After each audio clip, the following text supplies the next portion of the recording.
Hello everyone, Tactical Glitch here, and welcome to a Saturday morning, afternoon, evening, where depending on where you are, Saturday new player Conquest mode tournament hosted once again by the RTK clan. Big shout out to Big JP there for inviting me to cast this tournament. And we got a few buy rounds due to us having odd number of participants, so there's always one odd one out. So we're just gonna play some live games as well as a bit of a practice battle with the player here, Parry Repose, who got a buy round from the first round of Swiss tournament. So I'm not sure. You know what? I'll just go Bretonia. Haven't played the Knights for a long while.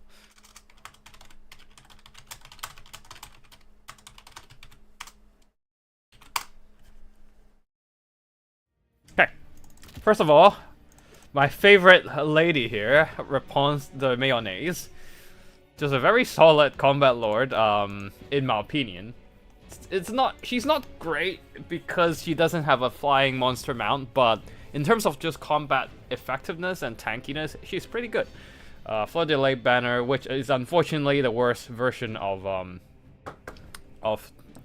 Gorbat's ability. What's it called again?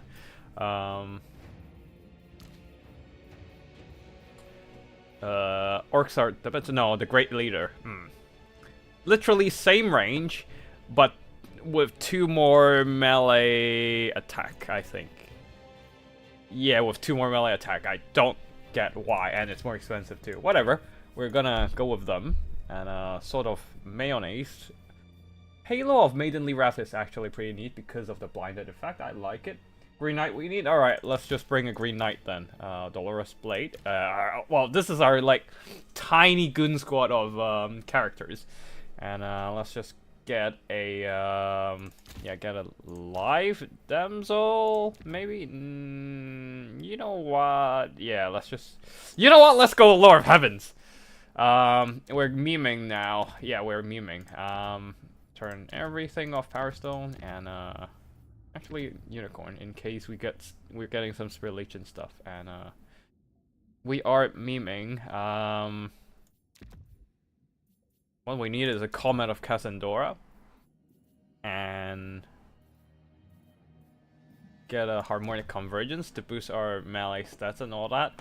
Alright, this is the Peasant Lady, so we're getting some peasants on the front line for sure.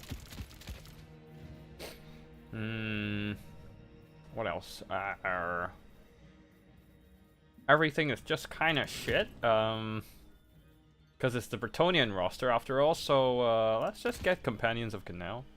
Wait, they don't do fire damage, but they do have a little bit of fire resistance, so maybe, perhaps, it can help against the Fireborn. I don't know, man, like, they are just such a tough nut to crack.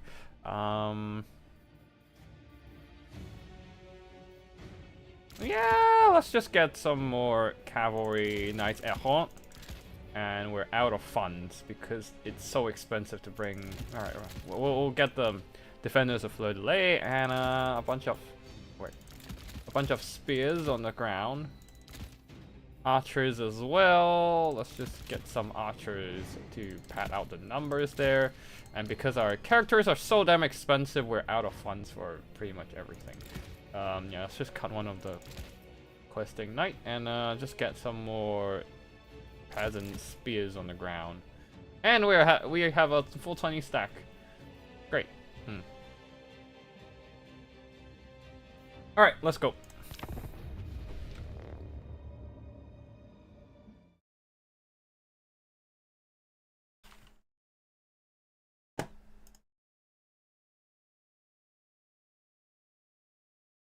And while we wait for our opponent there, well, while we wait for us to load in, I'm just gonna go and post about the stream for a bit there.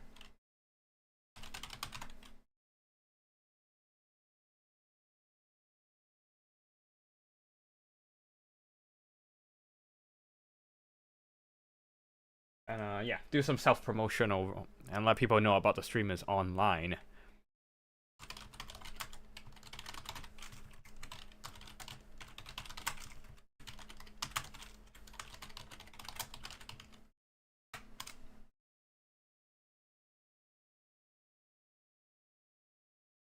Give me a second there. We're still... Oh, looks like we loaded in. Hold on a second there.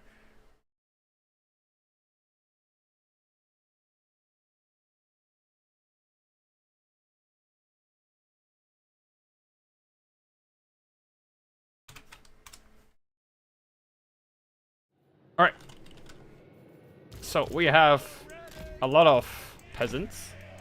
That's standard. Just bringing in a bunch of archers. Probably should have got some fire archers just to deal, like limit the other side's healing, but whatever. Yeah, spears and cavalry-wise, I think we're kind of fucked.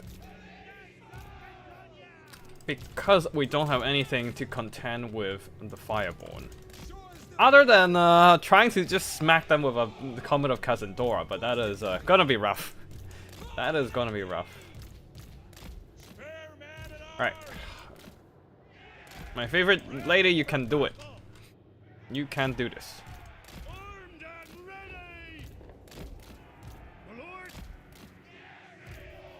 And let's just put them together as they're trying to goon out whatever single entity that the High Elves might bring. Yeah.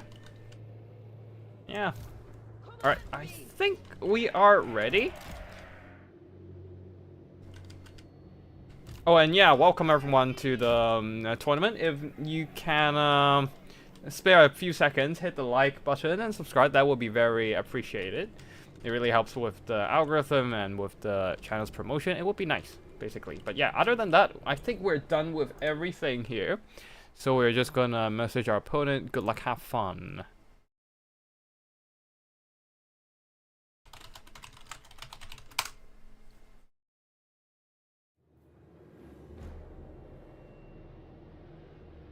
Alright, looks like our opponent is ready as well. So we outright. Right! I need to do groupings first. Alright, we good. Go.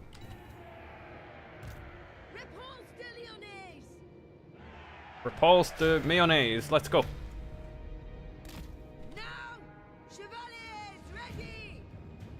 Your word. There's Fireborn on the other side, and I guess we can just move our single entities in front a bit. We have the archers to deal with the 11 Reaver archers, so I'm not really worried about those. Plus, it's just peasants. I don't really care if they die to archer fire or something. What orders? We obey. On to glory. Very wisely, my opponent is just kind of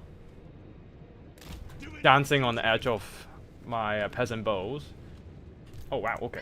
Let's just move them out. Can we juke it? Ouch! That hurts! That hurts a lot! Oh god! Alflarian, holy shit! What the fuck? Right. Let's move up then. At least those Soul Quench isn't directed towards my cavalry, I guess. That's a plus side. Out of all things.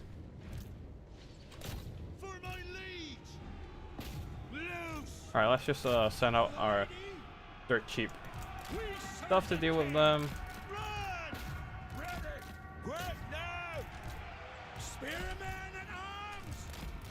Whee! Alright, let's just start pushing.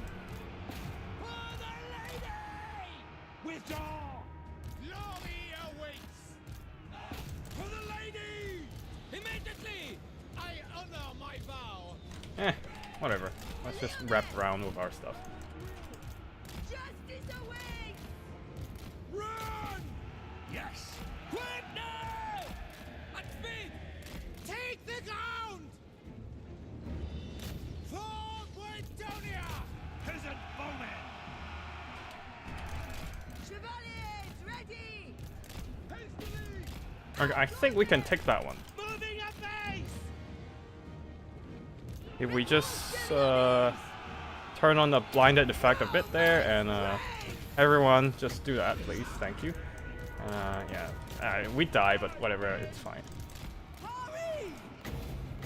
Command of Cassandra, let's just blast that out. Feel true power. Die, fiends! Man, I'm so bad with the Bretonnians. And we only killed some archers. That was not worth it. With haste! Questing Knights got mulched by the archers. That was embarrassing. Alright, we dealt with the Fireborn, so we can go over there and deal with the other Dragon Princes of our infantry or stuff. Might as well just give them some stat boosts now that we're at it. Spearmen at arms! Come Buy some on, time. lads! Archers, are you coming back? Alright, you send over those guys over there. We have some Spearmen at arms! Holy Wardens of the Mason Tower, which are like absolutely juiced up for whatever reason. Speed! Fire! Yes! The lions! Alright, let's just charge that and buy us some time to get the job done. Réponse de Lyonnais. Alright, go and deal with that. I am prepared. While everything else, go and rush those. Knights errant! Twisting knights! Trample them! Alright, they're out. It is her will. Peasant bowmen! For some reason, yeah, somehow we still are kind of even in terms of balance of power, which is pretty funny. Knights errant! Even if we've absolutely botched our infantry. Magic. Alright, our opponent did very well with advancing the troops and keeping everything supported while we absolutely fucked our cavalry. Lyonnais. That was not great, for sure. Fury. Twisting knights! Quickly, lads! Yeah, I just kind of kept a lot of them like... Oh, and also like all the spears are advancing and keeping up the pressure really well.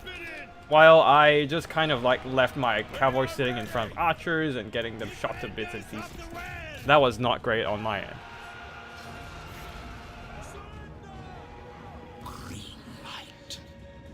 Yeah. Right, GG to our opponent, I think. Should be it, right? Like, I don't think I can deal with so much infantry on my opponent's side. Not without healing and stuff, right? Like, if I have healing, it probably would have been a bit different. But I don't have any healing right now. So that's not great.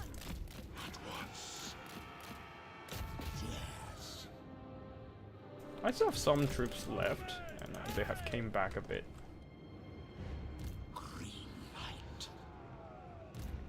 For the Grail! Alright, I don't mind taking this fight here. Fury.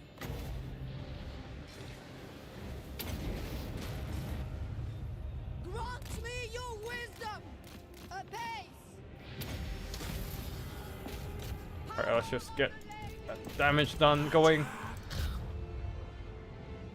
Command of Cassandra does a lot of damage, but it's expensive and inefficient. God damn it. But yeah, we fucked up the cavalry micro so bad. Hastily! Swiftly! Take the ground! Come on, lads! Alright, let's just get some rear charging going. Fun game? I don't know. I just microed so bad. Sorceress. Run 'em through! With haste. How much? We only need like one more At once. castmate to duke out some damage against the infantry, I guess. Did like 600 damage, which is not great. I need one more magic. The ladies. Nuke down everyone's stats while we're at it. And absolute Hail Mary attempt of Bretonnia! Command of Cassandra, which is gonna miss. Réponse de Rip. Lyonnais. GG. I will I mean, it still did some damage, but not great. The lady will seek. At once. No hesitation. Yeah. I think I've been really bad at playing like my cavalry intensive, cavalry heavy factions, just because I have not been, I have not been practicing Cav Micro for a long time. Wait, what the fuck? Why are you there? Alright, I think that is gonna be GG. Our opponent's gonna win this. The Green Knight just absolutely mulched by various Soul Quench and Archer Fire. And of course, Rapunzel Mayonnaise isn't definitely not a great lord. I would say, like, if she's in the straight up duel, she's pretty fine because of the melee stats buffs, but yeah. She doesn't have the kind of flying power that Luan has. She can't pick her engagements very well. That is the main problem of her. And absolutely botch our infantry line. They probably should have just spam archers and get more peasant instead of so many peasant spearmen at arms. Yeah. And absolutely should have gotten Grail Knights. But I already spent so much on the heroes, I was like, maybe I should just cheap out on the cavalry. And as you can see, it did not went well for us. Maybe, if I just cut some, Oh shit, forgot to check out the army performances on my opponent's side there. GG to my opponent. Let me just quickly jump in and yeah, let me just check. Let's jump in with the autosave for a bit there, and looks like one of the players have to bow out of the tournament, so there should not be any more buy rounds for the next other rounds of the tournament. Let's see.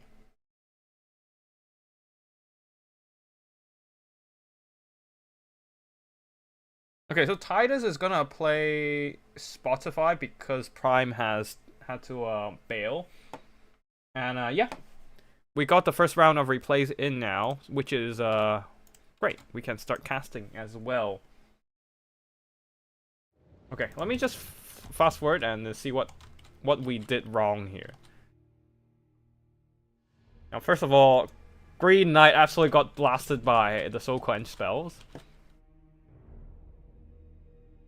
I probably should have just sent all my cavalry all out to the other side.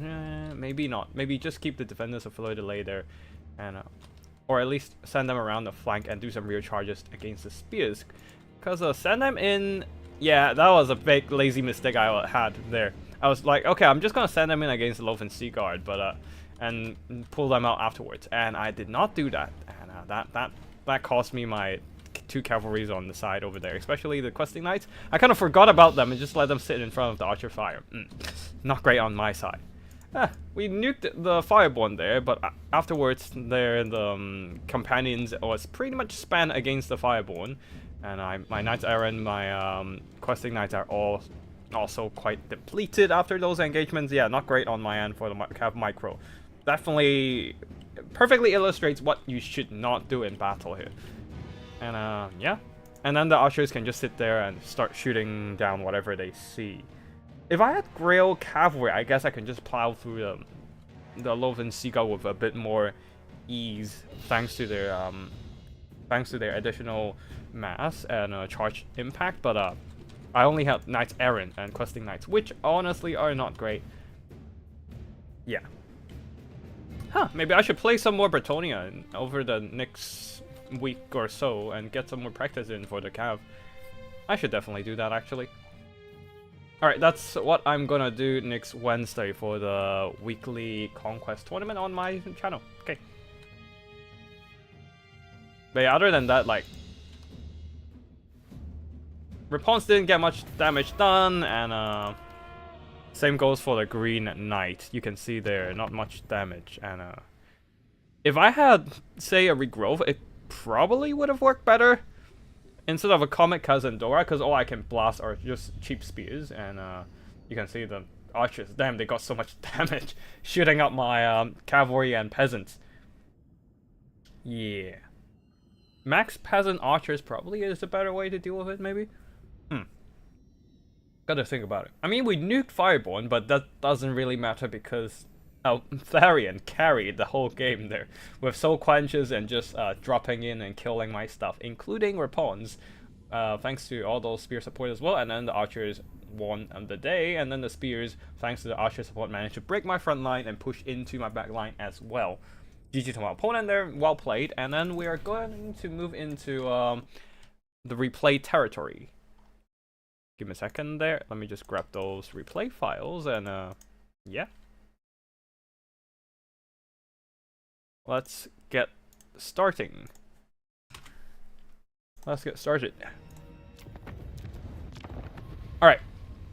So first up we have Spotify versus Levis. Khorne versus Dark Elves. Let's see what happens in this battle there.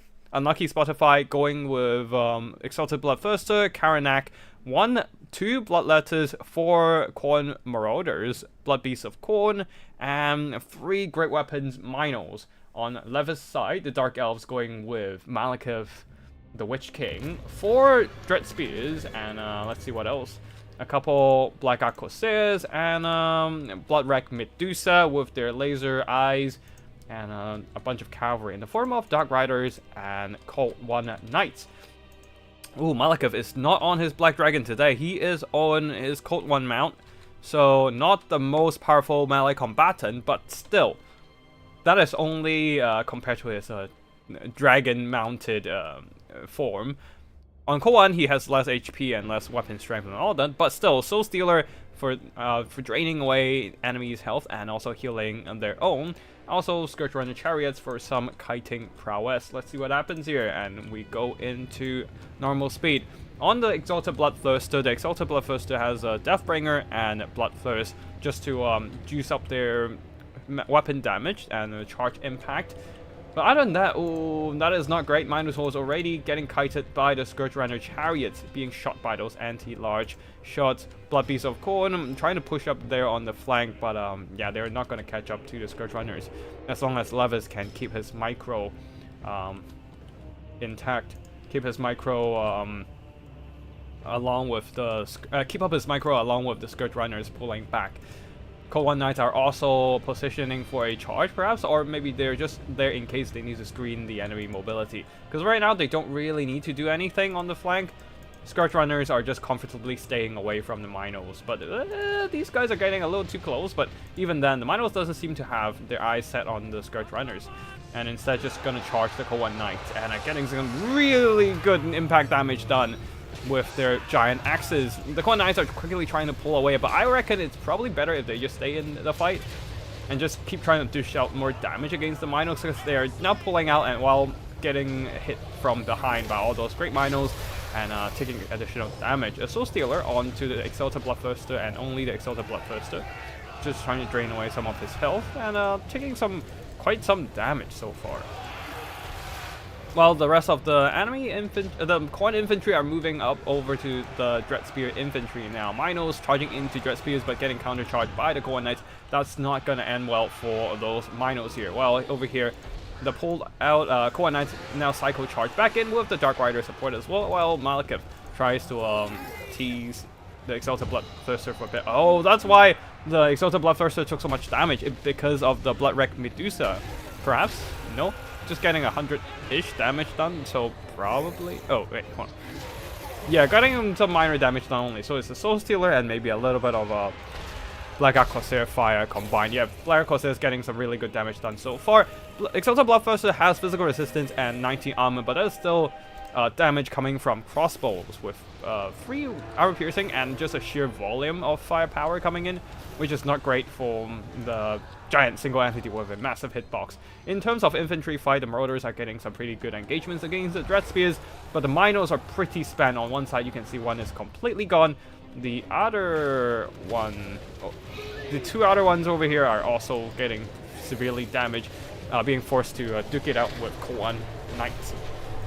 Luckily, over here, there are some Blood Beasts nearby as well, so there are a little bit more support for the Minotaurs of Khorne, and now it is a big alpha strike for both sides, throwing in more and more resources into this pitch engagement. The Dark Rider is getting absolutely slaughtered in the fight here, as more and more resources are being poured into here.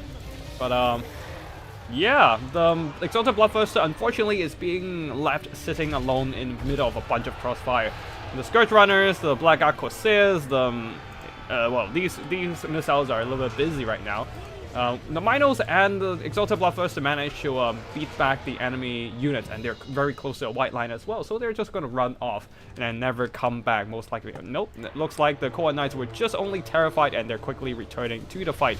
And the Exalted Bloodthirster is taking more and more damage, being focused down by the enemy missiles. The front line-wise, finally, some of these Bloodletters are pushing forward to the back line. I think these Bloodletters unfortunately kind of got forgotten here, mostly just spending time sitting on the flank instead of trying to walk around and push into the back line. So that was a bit of a waste of these units, and that might have been part of the reason that cost the Khorne army the game here, as the Exalted Bloodthirster is running out of HP. Demonic Instability crumbles, fading back into the warp, and that should be victory to Malekith, as the rest of the Khorne army either crumbles or just straight up flee away from their foes. That is going to be it for this first battle here in this Swiss format tournament. We have the Exalted Bloodthirster, unfortunately just not doing a whole lot of damage. But yeah, GG's both players here. Great Minos, if they can get a good engagement, get a straight up fight, they can get some really good damage done. But unfortunately, they took a lot of damage while being kited and also getting countercharged by the Khorne Knights without much infantry support. So yeah, they don't have much damage value in the end. While on the other side, the Dark Elves here.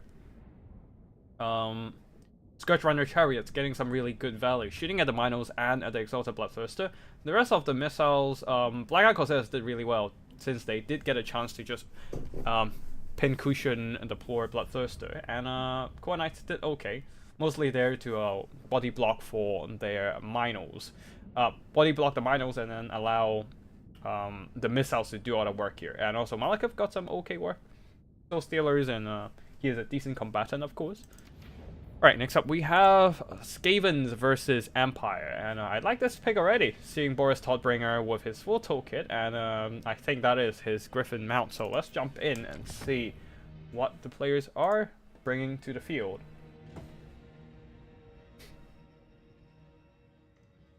Alright, so on the Skaven side, 5 Clanrats with shields and spears, 1 Poison Gloves, 2 Jezzails, 3 Red Ogres, 2 Doom Flayers, and 1 Ikik Zepzat. Leading the army is Ikik Claw himself. Ikik Claw with Ikik Zepzat, very thematic. A bit of a Skaven box here. Skaven Clanrats in the front, and then as at the back, the Chariots and Red Ogres providing some mass blocking. I am a bit worried here. Clanrats with shields and spears is relatively expensive for a Skaven chav. I usually see people bring the Vermintide with a bunch of Skaven slaves instead, just to get more numbers on the field and HP and bodies for the opponents to cut through. Because right now, if the first layer of this box loses, starts breaking, which is gonna happen since they're Skaven, and it's gonna happen quite fast, then all these missiles are immediately exposed to the enemy melee units. That's why you usually have like a line of Skaven slaves in front, and then the second line of more Skaven slaves or Clanrats, just to give more buffer zone between the enemy and your missiles. And this is a little bit thin, but let's see what happens here. Perhaps the Poison Wind Gloves will be the answer to everything, since they are so effective in cutting down infantry blobs. Ikit is on his hamster wheel, and with Brass Orb, Unlimited Power, Storm Demon, and Flensing Ruin, very standard spell kit. And on the other side, for the Empire army, a front line of swords, flanked by some spears and backed up by more spears, Hammer of Witches, and 1 Flagellant unit. Pretty long line of infantry there, and some more Empire Knights to provide some mass and mobility to do some flanking and just try to interfere with the enemy's shooting. Leading the army is Boris Todbringer in his pretty much almost his full toolkit. I think the only thing missing is Deadly Onslaught. Otherwise, the Midland, Rune Fang, Crush the Weak, Hold the Line, Blood Roar. Yeah, it's all there. And Amethyst Wizard with Fate of Buna and Spirit Leech. I am surprised that they didn't bring Doom and Darkness. That would be really neat against the Skavens. I'll probably bring Doom and Darkness instead of Fate of Buna even. Yeah, just replace... Like, Fate of Buna can probably be good against... Storm Vermin, I guess. But, yeah, I'd rather just get the leadership debuff and just break them, honestly. And allow... Boris Todbringer to do all the cycle charging. But anyways, Hammer of Witches starts firing into the Ikigzasat, which is already 2 models of artillery down, and the Ikigzasat barely managed to get like a volley onto the Amethyst Wizard. A little bit of a mistake on target priority, unfortunately. Hammer of Witches can definitely win out in this artillery duel as a result. Like, normally they already have a good advantage over the rather flimsy construct of the Skavens here. The Skaven artillery doesn't have a lot of HP after all, so yeah, most likely I would just like use the Ikigzasat to shoot at the Hammer of Witches while throwing those Warp Lodges as close to the Hammer of Witches as possible. Not really as close as possible, but mostly just getting them close to the Hammer of Witches and use the Warp Lodge sails to counter shoot at the Hammer of Witches instead. Because they are really good at countering enemy artillery. Oh wait, there's a bunch of skirmishing cavalry on the side. 3 Pistoliers just gonna blast those Red Ogres with some shots, while the Hammer of Witches absolutely annihilated the Ikigzasat. So a very expensive artillery already down for the Skavens. That is not great news at all. Warp Lodges also really need to turn around and start shooting at the Hammer of Witches, because they are now turning their attention to Ikig Claw, and that's not gonna be great. Again, Warlord Giselle is really good at sniping out artillery because they have more models and very precision fire to just nuke out the enemy artillery crew or the artillery models. They definitely need to do something about it right now, because they're now just firing at the cavalry, which will just do a bit of phosphorate here as the Pistoliers are getting counter-skirmished by the Warp Lodges, starting to take more and more damage, but the Hammer of Witches now has free reign. At this point, you don't have to shoot at the Ikigzasat anymore. They are completely useless now that they don't have any of their artillery model online. So, they can't do anything anyways.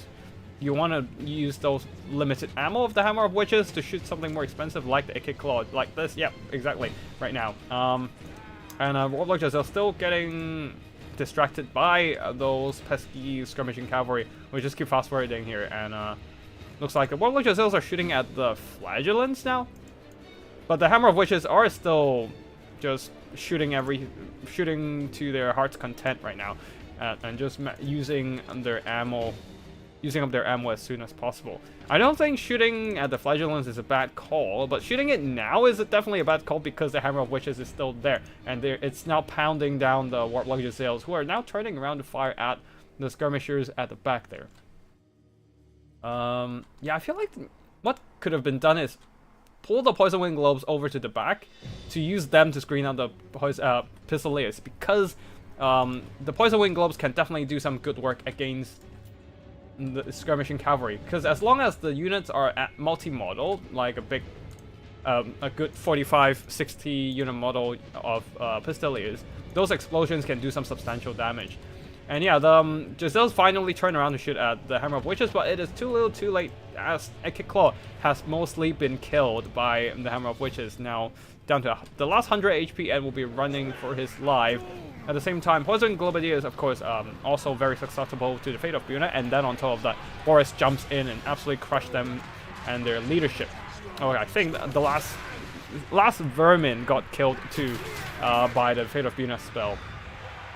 And the rest of the Empire army just rushes in now that most of the weapons teams are too busy dealing with something else, or they are dead. And yeah, I think that is going to be an easy Empire victory there due to the loss of the Skaven leadership, and now the front lines are crumbling.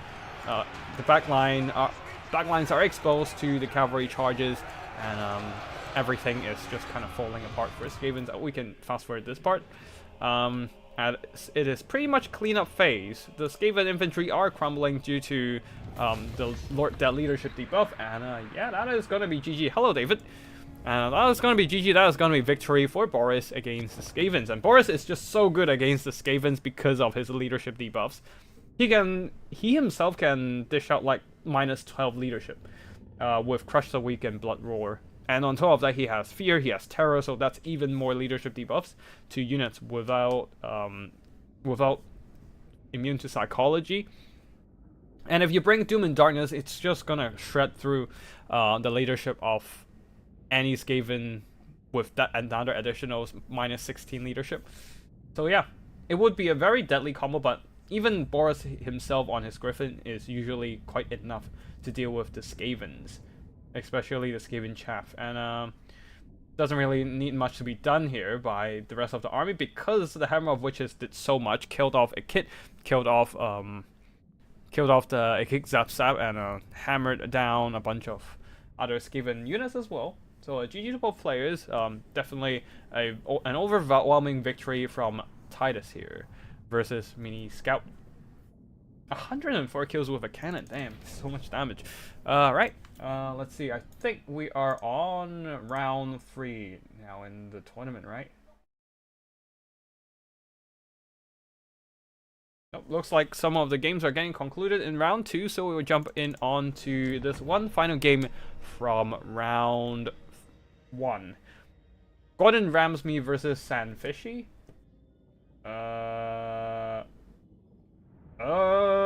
So one of them is Prime, the other is India on the Discord chat. Okay, let's see.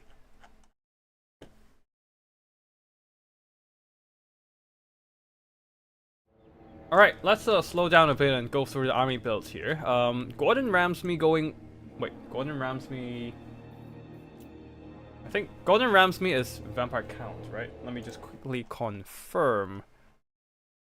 Yeah, Gordon Ramsay is also India on Discord. Gordon Ramsay going with zombies in the front line there with a single corpse card with Unholy Lodestone for some regeneration. I don't think it's necessary here because all you're regenerating for are zombies around it, so it's not really that useful. You can save those funds for another trap unit or just get some more upgrades on your Lord, perhaps. It is a generic Vampire Lord. I am quite surprised. You never see this guy because he doesn't have any specialized toolkit. He is very generic after all. And he did bring a very generic toolkit. Raised Dead, Invocation of Nahag, and Pestilent Breath on his zombie dragon. There's no regeneration tools on himself other than Invocation of Nahag. And yeah, there's no Hunger. There's no... Oh, Swarm of Flies, -5 melee attack. I don't know how good it is against the Ogres, especially against the Elite Sky Striders with only -5 melee attack, but we shall see here. Terror Geist providing anti-large armor piercing, single entity, and Blood Knights, Chill Geist. Chill Geist is I would say is a pretty decent pick, because the Ogres do lack that kind of magic damage output. Aside from Sky Striders, of course. So that is the biggest hurdle for the Vampire Counts to deal with today. And we shall see what happens here. Normally, I would say, as an Ogre player playing against Vampire Counts, I usually have a pretty rough time. Maybe it's just because my army build is usually single entities trying to grind it out against Vampire Counts, and Ogre Slaughtermaster Lord are very susceptible to something like a Blood Dragon Vampire Lord Snipe. That would be pretty rough, but yeah, we shall see what happens here. With the Vampire Counts army build done, let's go for the Ogre Kingdoms with a front line of Pickbag Riders, providing some solid anti-large presence with quite some HP to absorb damage for their Ogre Lords. Ogre Overlords. Slaughtermaster of Beasts with a Flock of Doom, which would be nice against the Chill guys. But I do worry about the lack of health regeneration for the Sky Striders because they don't have Troll Guts. Other than that, Ogre Bulls on the front line, some Lead Belchers, a couple actually. Nobbler Trappers at the back there, and one of them, the Bogglers of the Mad Marshes. More Ogre Bulls, Mornfang Cavalry, and the Sky Striders, of course. That's it for the army builds. Two Mornfang Cavalry, providing some additional armored cavalry presence. They do have quite a bit of cavalry to contend with. Oh, actually, they're double Terror Guys? Okay, I haven't seen this kind of army build for a while. Double Blood Knights as well. Okay, that's why they have so little infantry on the front line. That's because everything went into the cavalry and monsters. This is like for 4,200 gold, 4,000 plus worth of cavalry. So that they need to do a lot of work here. And it looks like the Sky Strider is already taking some damage from the breath attack of the Death Shriek of the Terrorgeist. And because the Ogre Kingdoms don't have any active healing ability, this might be quite crucial here if they can get an Alpha Strike to snipe out those Sky Striders early. But anyways, the front line wise, zombies are no match against the Ogre Bulls. And cavalry of the Vampire Counts needs to do something fast and get those flank engagements going before their zombie front line completely crumbles, and the ogres chaff can turn around and deal with the cavalry. Right now, the ogre chaff are too busy dealing with the zombie front line, so the cavalry can of the Vampire Counts can collapse in, trying to get an Alpha Strike onto the Sky Striders, Terrorgeist, Zombie Dragon, all piling onto the Sky Striders. Of course, the Chill guys getting hit with those magic attacks is not feeling too hot from the Sky Striders, but the Sky Striders with one of the Mornfang Cavalry going out due to the terror. And on the other side, the other Mornfang Cavalry also got dealt with by the Blood Knights. Things are looking not great for the Ogre Cavalry here. Sky Striders needs to get a healing soon, but I don't think they have any charge up yet with their army ability. So no healing for their Sky Striders, and they are terrified. Chill guys can easily chase down those Sky Striders and deny them from coming back or getting healed. And that means the Ogre Kingdoms only have some Ogre Bulls, and even the Lab Belchers are getting knocked out due to the Vampire Cavalry collapsing in. Zombies are being dumped onto the battlefield to disrupt the Nobbler Trappers for a bit, while the Chill guys are still busy chasing down the Sky Striders, who are frostbitten and slowed down to only 29 speed, 50 speed now. That's because the Chill guys have a double slowing effect. Chill aura minus 30 speed when they're near an enemy, and the Frostbite minus another 30%. So that's minus 60% speed onto selected targets, onto targets that they manage to hit in melee. Yeah, it looks like the Ogre Bulls are also losing heavily to the Blood Knights due to their heavy armor, plus their own hunger regeneration. They are getting shot by a bunch of Nobbler Trappers, but that's not too much of a big deal for the Blood Knights, since they have the HP to tank it out for now, and the Nobbler Trappers doesn't have the burst damage to finish them. And as you can see here, Mornfang Cavalry finishing off some enemy, getting finished off by the enemy Chill guys, who managed to stabilize their leadership with only 1,000 HP left. Mornfang Cavalry are gone, but one unit, 4 lone Sky Striders are coming back to charge down some chaff zombies, but that's not gonna be doing much for the Ogre Kingdoms. Their Lead Belchers are tattered. All they have are some Ogre Bulls, who are just gonna get terror outed by Zombie Dragon and Terror guys. Terror Terror is literally in the name of these monsters here. And Blood Knights, you can already see their healing cap probably got some Invocation of the Heck, and of course their own healing with the hunger is very helpful as well. And yeah, unfortunately though, these Blood Knights here not receiving any heals throughout the battle whatsoever, and they are only relying on their hunger, and of course it's not quite enough. Oh, there are the Piggyback Knights. They are coming in and trying to pin down the double flying single entity here, Vampire Lord on his Zombie Dragon and the Terror guys. But of course, they don't have enough mass, and so these two units are just pushing out of there. Yeah, they're just pushing out through their own zombie cover. And a little bit of a breath attack, absolutely destroying the unit of Piggyback Knights, which is probably the most powerful unit remaining on the Ogre army right now, given how tattered the Sky Striders are. Oh, hello Zigos, hello Spencer Jack. Hope you guys are doing great, and yeah, it looks like it is going to be a very resounding victory for the Vampire Counts, now that those Sky Striders are done for, and Ogre Bulls are just going to get terrified by all these anti-large single anti-large Terror guys, and also anti-large Blood Knights as well. Zombie Dragon is also very much healthy, and I don't think he needed much healing throughout the battle. And all that's left are just Nobblers and some standard Ogre Bulls, which can't really handle those oppressive monsters of the Vampire Counts. Of course, the Vampire counts don't have much zombie support once those summons crumbles, but I don't think they need to wait long before the leadership of the Ogre Kingdoms collapses. And that shall be victory for the Vampire counts with the double Terrorgeist, double Blood Knights, and Chillgeist build. Very good damage from all these units, and they didn't really do... Oh, well, not the Terrorgeist, though. They are good at, like, tanking damage, I guess, with heavy armor and regeneration. But, yeah, most of the work were done by the Blood Knights. Now that they have better armor piercing, just better weapon strength in general, slightly more base weapon strength and armor piercing weapon strength, making them a little bit more lethal in melee combat.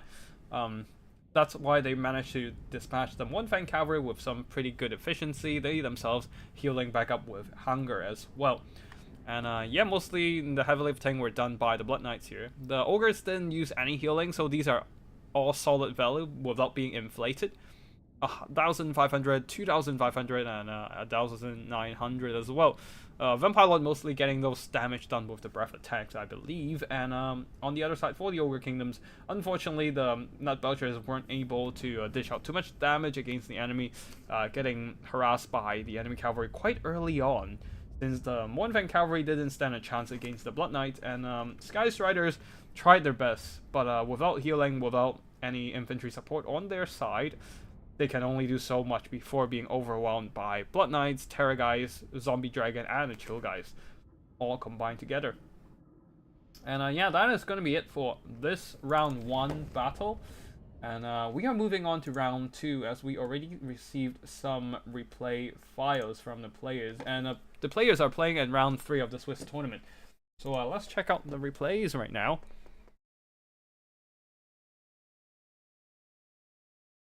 Alright, we got some replays. Yep. Cool.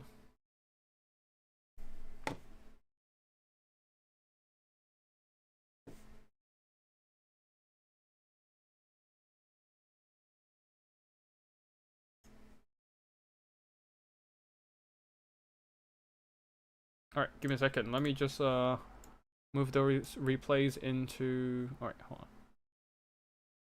Move those replays into my replay file, and then we should be good to go.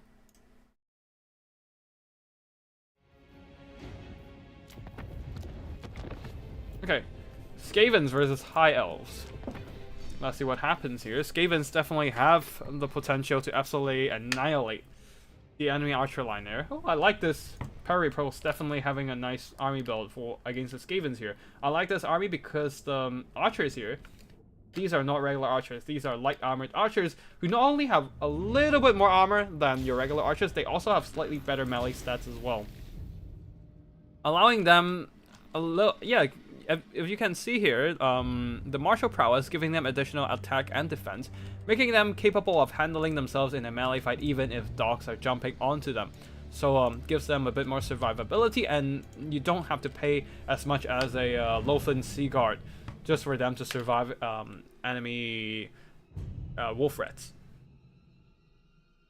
And yeah, just freeing up some more resources that you can use to invest in the front line, and instead of investing into Illyrian Reavers that protects them, instead these Illyrian Reavers can now just push up and go do some flanking when your opponent cannot flank you, like cannot effectively destroy your backline with wolf rats. Now, for the High Elf army build here, a front line of spears and rangers mixed in, a second line of archers with light armor, most of the, one of them, Talons of Torquelada, which imbues fire weakness with the flammable effect and also does flaming damage.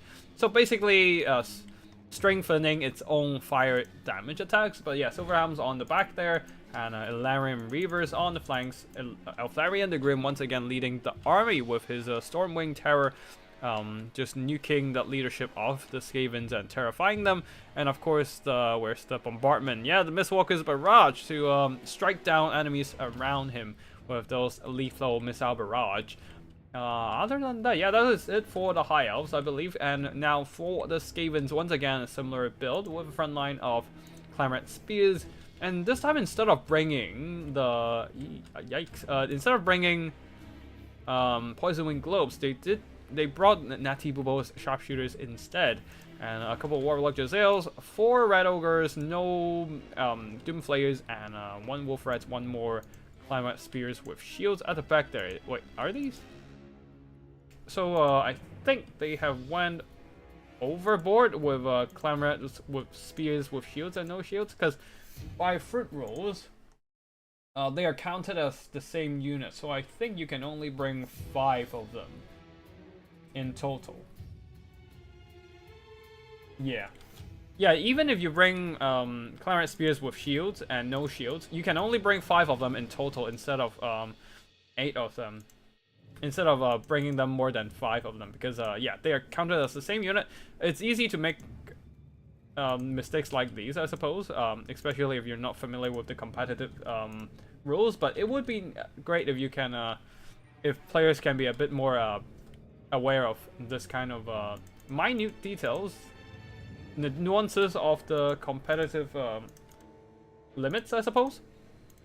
But yeah, overall, I don't think that's a big problem in this kind of scenario here, because they kind of like functions as the same as like a regular clan rat anyways. But yeah, it would be great to avoid doing that in the future.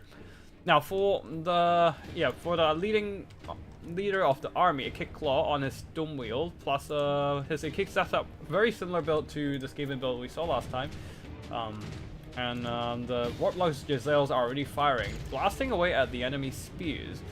I personally would just not bring the Natty Bubbles, and instead of bringing Natty Bubbles, an Avalanche Mortar would absolutely annihilate these archers and spears. That is the best unit that you can get against the enemy archers, with their devastating volleys. Now, right now the Jezzails are doing some decent work too, but it's not something too insane compared to the Avalanche Mortars. Avalanche Mortar is something that can absolutely delete an entire unit with a single volley. Like one volley, this whole unit of Talons of Torquelada would be dead. And it would be much more efficient using that than Jezzails to shoot infantry. And right now, another mistake would be putting all these Climate Spears so tight against so close to these archers and artillery. Because what you're seeing here is archers moving into range and now can easily reach the Warlock Jezzails artillery with the archer fire and quickly just shoot them down. What could have been done better is like get some Climate Spears and vermin and Skaven slaves, just getting the vermin tied there, and set up a defense perimeter around here so that while your artillery and weapons teams can still shoot at the enemy, their archers cannot advance close enough to shoot at your weapons teams and artillery. That would have protected your backline way better. And of course, even if you don't have the infantry right in front of your weapons teams and artillery, you still have those Red Ogres and some additional reserves at the back to protect them. So you don't have to be too worried about the enemy cavalry either.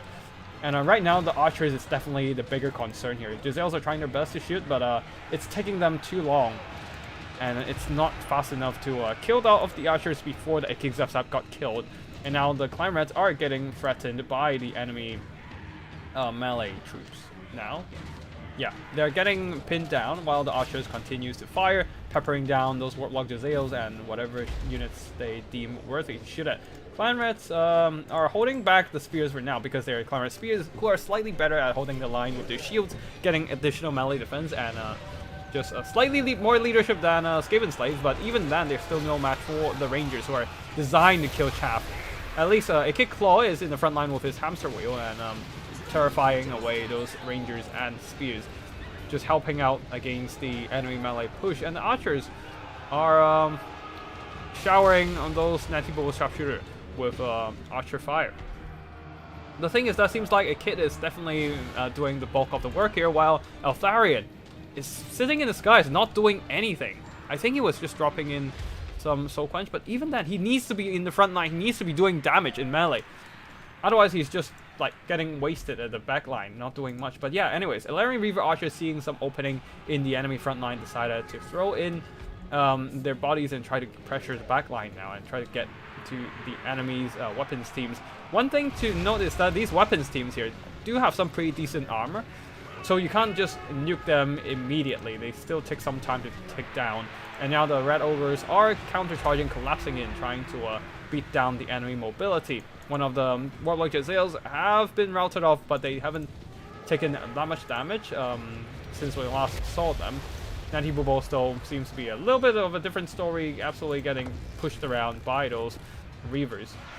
Also, Stormwing is down on the ground, jumping down into the middle of these Red Ogres and Clan Rats, terrifying them away. Ikiklo is trying to respond, but Ikin has to be careful. He's on the Doom Wheel. It's specifically anti-infantry, so it's not going to be a good fight for the Doom Wheel against the Stormwing. It was more of a generalist melee, armor-piercing melee combatant. Of course, Flensing Ruin is getting some good damage done, and some Red Ogres are piling in to help. But balance of power earlier was in favor of Skaven, but once the weapons teams goes down, it starts shifting into the favor of the High Elves as well again. And Loven Sigurd with High Elf Archer line there are just focusing down all these Red Ogres with paper thin armor with only 30 armor. They are no match against the torrent of High Elf Archer fire. Staunch line of spears plus a sheer amount of archer pin cushioning the enemies, that's the High Elf way for sure. Altharion, one thing great about Altharion, he also have a way to heal himself with Apotheosis, and that is enough for him to hold on and terrify Ikiklo instead, and of course his Red Ogres as well. And the High Elves are just cleaning up all these routed Skaven units here, thanks to the existence of their light cavalry. Wolf Rats with poison are now roaming the battlefield, trying to get to some routed or scattered High Elf units. Clan Rats with spears over here, trying to move in against the Loven Sea God, which is fine for them, just to tie down the enemy archer fire. But there's nothing else to get to these Talons of Torgaleda and archers, other than this one single Wolf Rats, who will be easily dispatched by either these Elarian Reavers or some spears nearby. And yeah, things are not looking great for the Skaven, as Ikit is running for his life once again, while Altharion just healing himself up, bringing that balance of power up for those High Elves, and giving them an advantage enough to reach army losses. GG to both players, and that is a victory for the High Elves parry post there. Really nice army build. I like the choice of these archers with light armor there. Although if there was an avalanche mortars, they're gonna be quite rough before they can even get to the front line there. But actually, without the avalanche mortar, they managed to pour in a serious amount of archer fire, and yeah, shot up all those Skavens, especially the artillery and those Red Ogres. Mobility-wise, though, the Silver Helms and some Elarian Reavers did okay. Yeah, all of them earned back their value. Two of them got some. Yeah, one of them got some serious damage done. No doubt, running down a ton of Skavens and especially compromising those Jezzails, right? And yeah, very nice damage. And Altharion, now that the Mistwalker Barrage is actually solid, yeah, he is a very scary combatant now. And Ikiklo getting good damage with his terrifying Doom Wheel and Flensing Ruin, of course. But the rest of the Skaven army, not so much. Jezzails, they spend a lot of time shooting and killed a bunch of High Elves. But again, they're just not as efficient in killing infantry as the Avalanche Mortar. I would definitely cut one of the Warblade Jezzails and just grab an Avalanche Mortar, absolutely blast the High Elves with those mortar volleys. And yeah, that is gonna be this battle.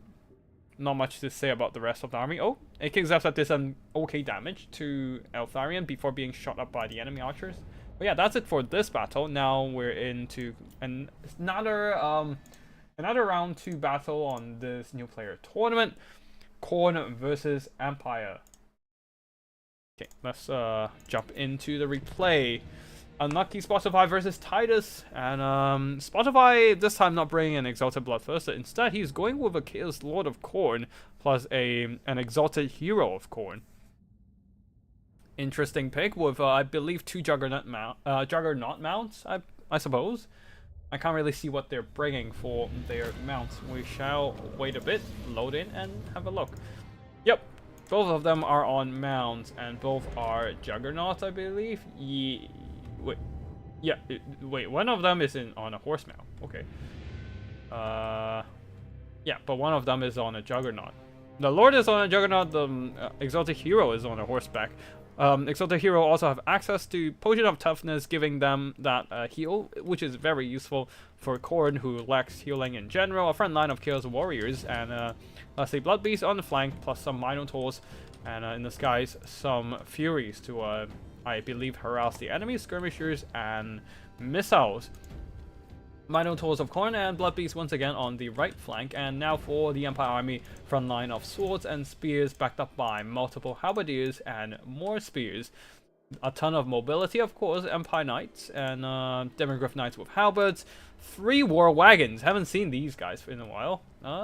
It's gonna be some nice armor-piercing firepower to just slowly kite away at the enemy units, but great thing about it is that they are not that vulnerable to Chaos Furies. Like, they have enough armor to survive in front of Chaos Furies for a while and wait for those Empire Knights to come in and dispatch those enemy flyers. And really nice pick against Furies, I would say. And Balthazar Gout with Final Transmutation and Searing Doom. Both are really good spells. One is really good at a cheap and effective spell at clearing out enemy chaff and even expensive infantry. Oh no! I don't think either side issued a charge order, except for the Minotaurs of Khorne, who are just barreling in now, hacking down those Demigryphs, who are taking the brunt of the engagement and eating a lot of damage. And now the Chaos Lord of Khorne is coming in to help as well. So a lot of investment onto the left flank. Base units needs to start pushing in, and or maybe just walk on over here and start trying to help out against Demigryphs and Empire Knights, who notice they are not winning this fight, not winning a head-on fight against Minotaurs with great weapon. They're trying to pull out, but of course when they're retreating, they're going to take more additional damage from the enemies.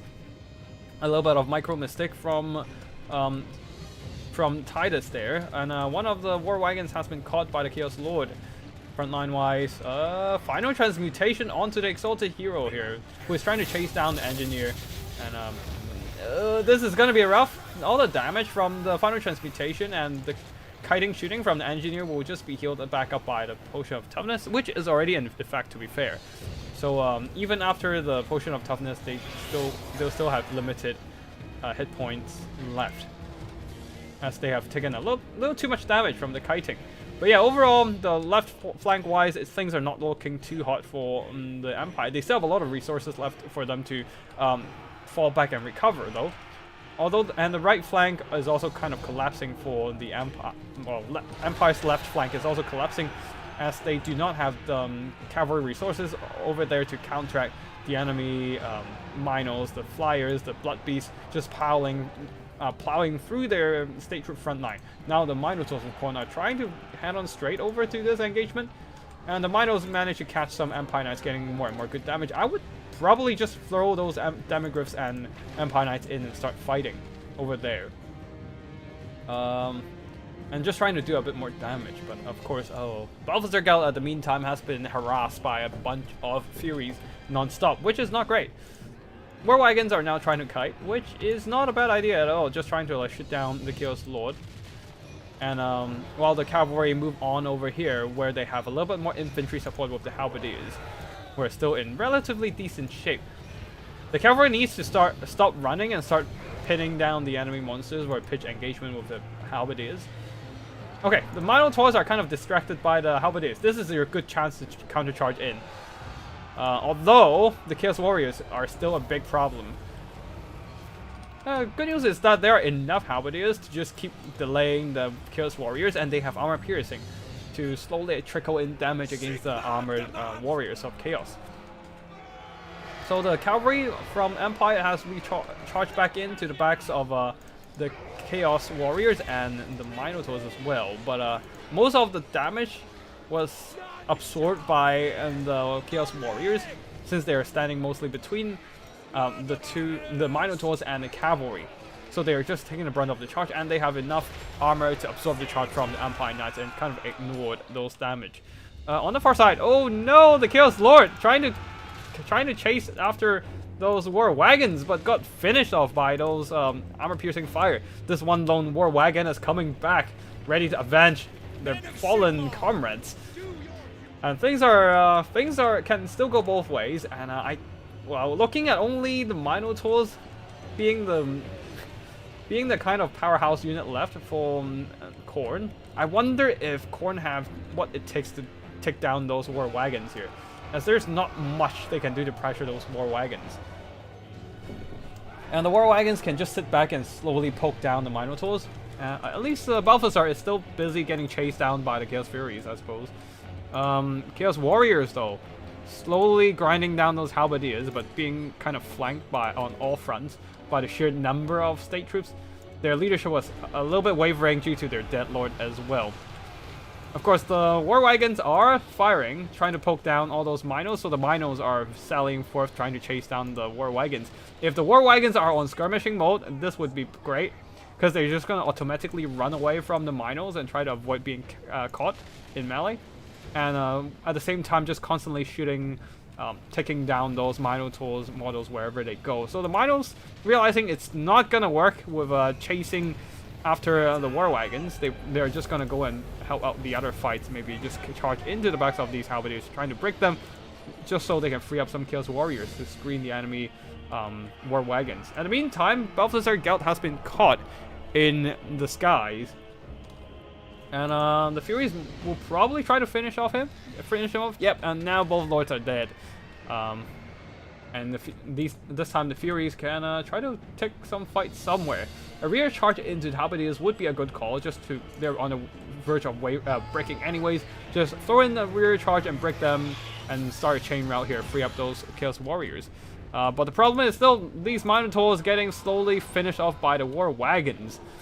Although, with all the resources gone outside of these war wagons, things are not looking too bad for the Khorne army. Their balance of power is up, and war wagons have limited ammo. They can't finish off everything themselves, especially not against the shielded silver shield warriors, who can absorb a good chunk of their ammo. Yeah, now Khorne is just holding on to the capture point here. Oh, the war wagons are trying. Oh, did the engineer got caught? That's not great.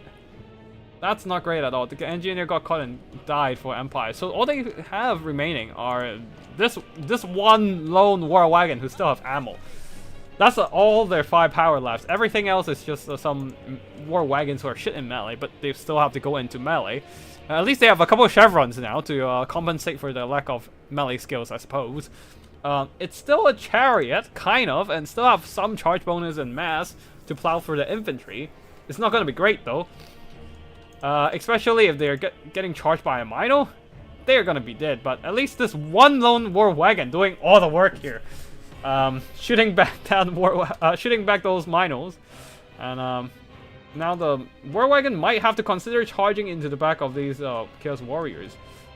Oh, no, never mind. The war wagons got caught by Furies, and then the tattered Minos comes in and try to get a payback for all the bullets they have eaten in the face. And yeah, that is probably going to be GG, with the war wagons getting chased down by Furies and Minos, and that shall be GG.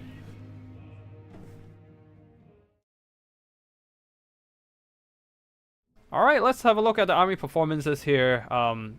Quite unfortunately, the war wagons there, despite having the ability to do so much damage, even the one that has one lone model left, got 1,000 damage worth, just from shooting down the Lord and just shooting down the Minos and Blood Beast. But unfortunately, Engineer got caught early in the game and died. Balthazar got caught by those Furies, didn't really do much there. If he could have dumped in a bit more Searing Doom. Searing Doom is really good against armored infantry with the armor-piercing explosion.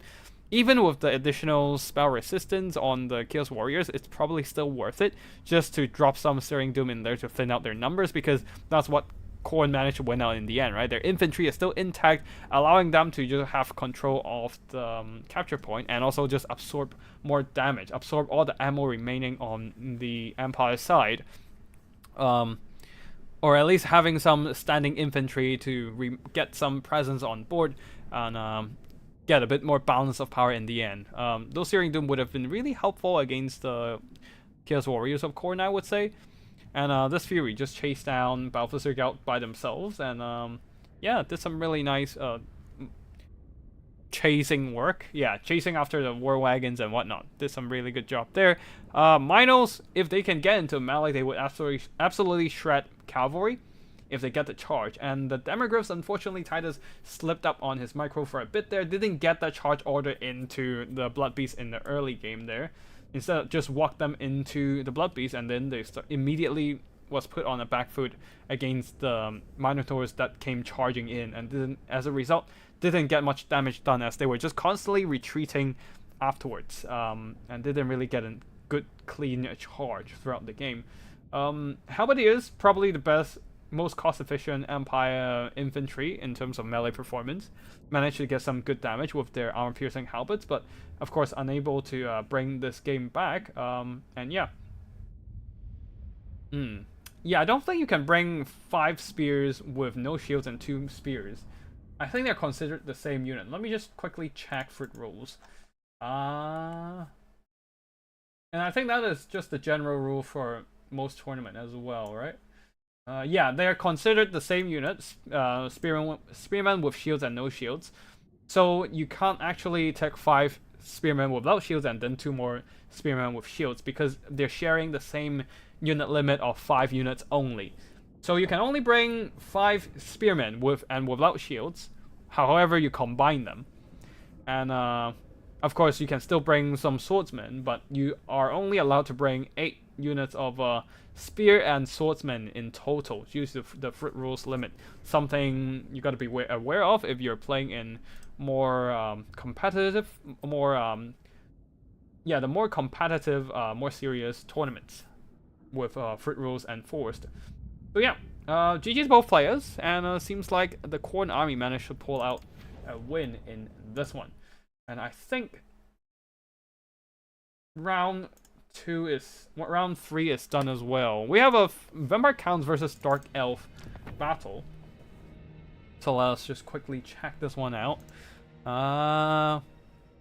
And it seems that, is it Gordon? Yeah, no. Gordon Ramsay versus Levis. And Gordon Ramsay going with Vampire Counts, Levis going with Dark Elves. Let's slow down and have a look. Gordon Ramsay going with a front line of zombies. And backed up by 1 Crypt Horror, supported by Corpse Cult with Unholy Lowstone. Once again, we're seeing Hex Raves, one of them the chill guys, ready to run down some enemy units with their chilling aura and frostbite attacks. There are no... Ooh, okay, there are... Oh, never mind. There are some magic ammo here, so, yeah. I was gonna say there are no magic attacks, because I don't see any Slanesh Harvesters or, other Doomfire Warlocks there, but there's still magic damage in the form of Bloodwreck Medusa, so that is something they definitely need to be aware of, due to their reliance on physical resistance. For the rest of the army, all the money of the Vampire Counts went into the Vargheists here. 3 Vargheists plus a Vampire Lord, a quite substantial air force, ready to drop on the enemy. A generic Vampire Lord is coming in with Raise Dead, Invocation of the Heck, Sword of Anti-Heroes, and a Zombie Dragon mount. On the other side of the battlefield for the Dark Elves, a skirmishing force of Black Ark Corsairs, which is actually pretty good. They are armored and they have decent melee stats, so they don't really care. They're not afraid of zombies, Felbats, and direwolves. And they can do some really good kiting work against vampire monsters, against Vargheists, against Crypt Horrors, even against Hex Raves, if they can just stay ahead of those cavalry. It's gonna take them some time, take the Hex Raves some time to chase down the Black Ark Corsairs. While the Black Ark Corsairs can use their base weapon damage to shoot down the sheer volume of fire to shoot down on those Hex Raves. They have 2 missiles per volley too, so that's 160 crossbow bolts and per volley, and that is a quite substantial amount of missile damage. What are the rest of the army here? A front line of Dread Spears, supported by some Dark Riders and Dark Riders with repeater crossbows and Bloodwreck Medusa. So quite a bit of missile presence here, plus Code 1 Knights, providing the anti-large cavalry presence with armor piercing. Although that means they're not going to be good at trading against the Hex Raves, who doesn't have much armor, rely mostly on physical resistance, and yeah, who they themselves have 100% armor piercing damage. Now in the skies, flying around is a Supreme Sorceress of Soul Stealer. I know it's a Lore of Darkness, but only one spell exists on that lore, and that is Soul Stealer. That's all everyone brings in every game anyway. So yeah, the other spells not. It's more for flavor than anything else, honestly. Anyways, Vargai is moving up, and they are putting themselves in front of those Dark Riders with repeater crossbows, quickly pulling back. Nice micro from Golden Rattlesmith for noticing that, pulling those Vargais back, and the zombies are moving upwards, trying to screen off those Dark Riders. Konigstein Stalkers in the middle actually missed them out. Poison dealing armored skeletons. And yeah, those zombies and skeletons are just standing in front of, right on top of the capture point, trying to get those tickets ASAP. Yeah.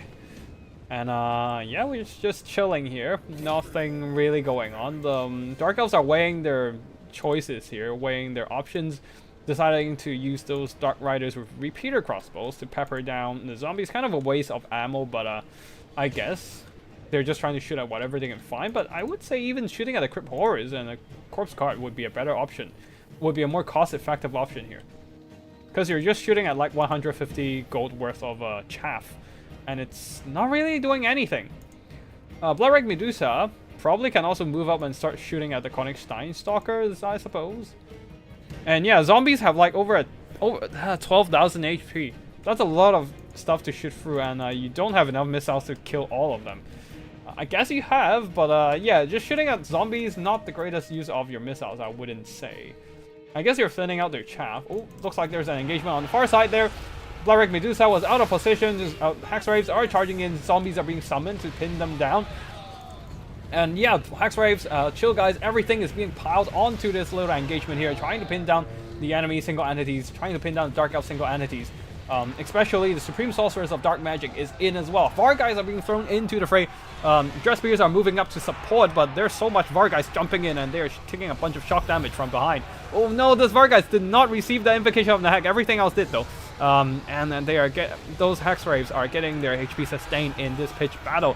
Maybe this is a good time for the Vampire Lord to jump in and kill that Supreme Sorceress of Dark Magic as well, using his sort of anti-heroes. But no, he decided to kill those Khorne Knights instead, which is not a bad target either. You want to make sure you get rid of those anti-large armor-piercing presence as soon as possible, as they are the mainstay of the Dark Elf army to hold down monsters and chase down, recharge your units. Vargais though taking a ton of damage, being crossfired by various units like the Dark Riders, maybe yeah, some repeater, some crossbows are coming. The handballs are coming in to shoot, and things are looking going quite well for the Vampire Counts earlier, but now the Vargais and Hexwraiths are taking more and more damage in this prolonged engagement. Even the Vampire Count Lord is taking some damage as well. Though the Khorne Knights are mostly getting dealt with. Both of them has been routed. These guys are terror routed, but that is still a rout. While the Dark Elves are moving up those Black Ark Corsairs, trying to deal with the Vampire Count on the capture point. But I would say it's better if they can just bring those Black Ark Corsairs back and start shooting at those Vargais at the end. Because there's only one handball remaining on at the back line, and they're getting overwhelmed by the Vargais. And those Black Ark Corsairs would be really handful here. Instead of getting exposed to a Crypt Horror charge, they would have just peppered down everything in the vicinity with their sheer amount of volume, of fire there. But yeah, looks like the Vampire Counts weren't quite able to finish off those Bloodwreck Medusa, mostly focusing on those infantry and cavalry. Hexwraiths and the chill guys are still quite healthy. Oh no, the Supreme Sorceress of Soul Stealer has jumped down trying to fight the Vampire Lord. And the Vampire Lord took a bunch of damage, decided to pull back and take the fight elsewhere. Like, go and fight these Khorne Knights. And oh, that frees up the double Bloodwreck Medusa, who is now turning around to shoot at the Vampire Lord. And who is a bit stuck in the sky here, getting hit by a Soul Stealer, unfortunately getting his health drained. His rest of the army is just sitting back and not doing much. All the zombies are just sitting back. Oh, well, that might have been a problem here. The zombies were just sitting at the capture point, which allows a bunch of Dread Spears to pull back from the front line and reinforce the backline fight. Which is also why the Chill Guys and Vargais take so much damage, because there's a lot of anti-large spears poking them to death, which is not great for the vampire counts. And balance of power is against the vampire counts now. They have taken a lot of damage, while a good chunk of their army, not in terms of value but in terms of size, we're just sitting at the back doing nothing. And that might have been lost the game for the vampire counts there, allowing those dread spears to provide that kind of infantry support when they were in a massive cavalry engagement. And now they're just trying to get whatever wins they can over the battlefield here, sending those chill guys and hex waves again into these Black Corsairs, getting a rear charge, trying to rout off some enemy units, and then getting those chill guys hex waves to surround the Supreme Sorceress of Soul Stealer, while the Vampire Lord decided to get some emergency heal with their Invocation of the Heck. The Bloodwreck Medusas are still very much healthy, free to fire, and absolutely blast the hell out of the Vampire Lord. The healthy Hexwraith is coming back, and maybe they can surround the Bloodwreck Medusa and get some damage done. But even so, things are not looking too hot for the Vampire counts there. They're trying their best to bring it back, but can they do it? That is the real question, as the Dark Elves still have some very healthy units of presence on the battlefield. The double Bloodwreck Medusa, the healthy Supreme Sorceress of Dark Magic of Soul Stealer, and the Vampire Lord is... If he dives down on the ground and starts fighting those Bloodwreck Medusa, he's a sitting target in front of all these armor-piercing crossbows. And that is not gonna help the case of the Vampire counts at all. Hexwraiths are doing some good damage. They have done some really good damage throughout the battle, but unfortunately, I think this is not gonna be a win for the Vampire counts. Balance of power is definitely against them. Their victory tickets are in the lead, but they are running out of inventory to capture the point. And they are under heavy range pressure from those repeater crossbows and the double Bloodwreck Medusas, who are just ignoring the Hexwraiths and are just shooting at the Vampire Lord regardless. Yeah, that is going to be GG here, and that is going to be a victory for the Dark Elves, I believe. Hexwraiths are trying to make a comeback, but once the Vampire Lord goes, it is going to be army losses. It is going to be victory for the Dark Elves. GG to both players, and yeah, I really appreciate the Hexwraith build, because you don't really see Hexwraiths a lot throughout the entire history of Total War Warhammer. There just never have been meta. It's always Blood Knights, who are a anti-large specialty, a heavy cavalry that is good against both infantry and cavalry if they get a good charge of, and they have their self-healing the hunger, which is also really good. While Hexwraiths, while they have a really nice ethereal trait, their weakness is also very obvious, and that is magic damage. And in Warhammer 3, everyone and their mum has magic damage. So, yeah. That is not exactly great for the Hexwraiths to survive on the battlefield, and that's why you don't see them a lot. But yeah, still, the Hexwraiths did a lot of heavy lifting here, just not quite enough to bring the game back, as the Vargheists got absolutely annihilated in the backline fight there, getting shot by repeater crossbows by Black Corsairs, and getting those spears returning from the front line to reinforce the backline. As the zombies just kind of let the other half of the army do whatever, just head off, and while the zombies were just standing there and watch. That was not great, and Supreme Sorceress of Soul Stealer did a lot of damage via Soul Stealing, and also just getting those charges onto the Vampire Lord, getting some really solid damage done. And yeah, that is gonna be GG here, as the Black Corsairs also got some really good value with their skirmishing fire.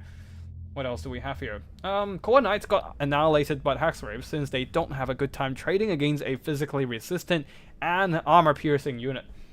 And yeah, the Bloodwreck Medusa, they didn't get finished off in the pitch engagement earlier, and as a result, they got all the free time to shoot at the Vampire Lord from afar with their laser eyes. Dark Riders with repeater crossbows also got some really solid value. They're a really good... They have really solid damage output with their armor piercing. They don't have 360 shooting, but with their mounts, they can quickly reposition themselves and stay away from danger. As long as they can stand and shoot, they will be able to do some good damage. They are just good at avoiding damage, but they're not good at avoiding and dishing out damage at the same time. they can only do one at a time. So if you can constantly put pressure on them, like with Felbet or with Dire Wolves, they would basically be neutralized until the opponent do something about those dogs. But there are no such threats in the battlefield today, and the Hex Warriors were too busy piling onto the Blood Red Medusas, so the Dark Riders were able to just stay away and keep shooting. Otherwise, the Chill guys would be the best bet against the Dark Riders because they have the chilling aura. That means they don't have to get close to slow down the targets, and at the same time they are very fast as well. So they can keep up with the Dark Riders, get close enough, use the chill aura to slow down the target, and then catch up, get that melee contact to apply the Frostbite, and completely immobilizes those Dark Riders and kill them in melee.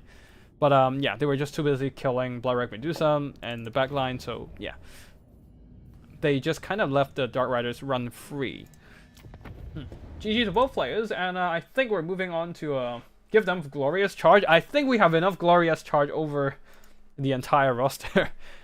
Not everything needs Glorious Charge. If anything, it is the Blood Knights who should get Glorious Charge. But yeah, that is gonna be GG.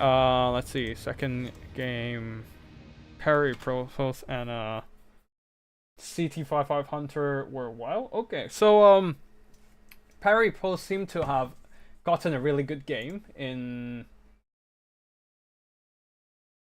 between him and CT55 Hunter, so I'm looking forward to that. We are moving on to round 3 replays now. Wait, hold on. I think round 3 was finished. So we might move on to... Wait, hold on. Is it round 4? It's 4 round Swiss battle. Yeah, it's 4 round Swiss battle. So we are moving on to round 3 while the players are playing round 4. And looks like we have a pretty good battle going. Oh, we have a rematch between Parry Repulse and CT55 Hunter. So Mini Scout, that is?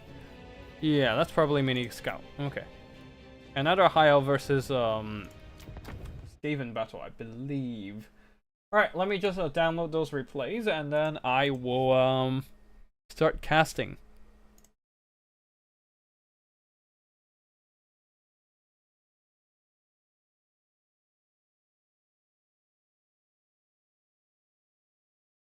Give me a second. And at the same time, I'm just gonna hydrate a bit.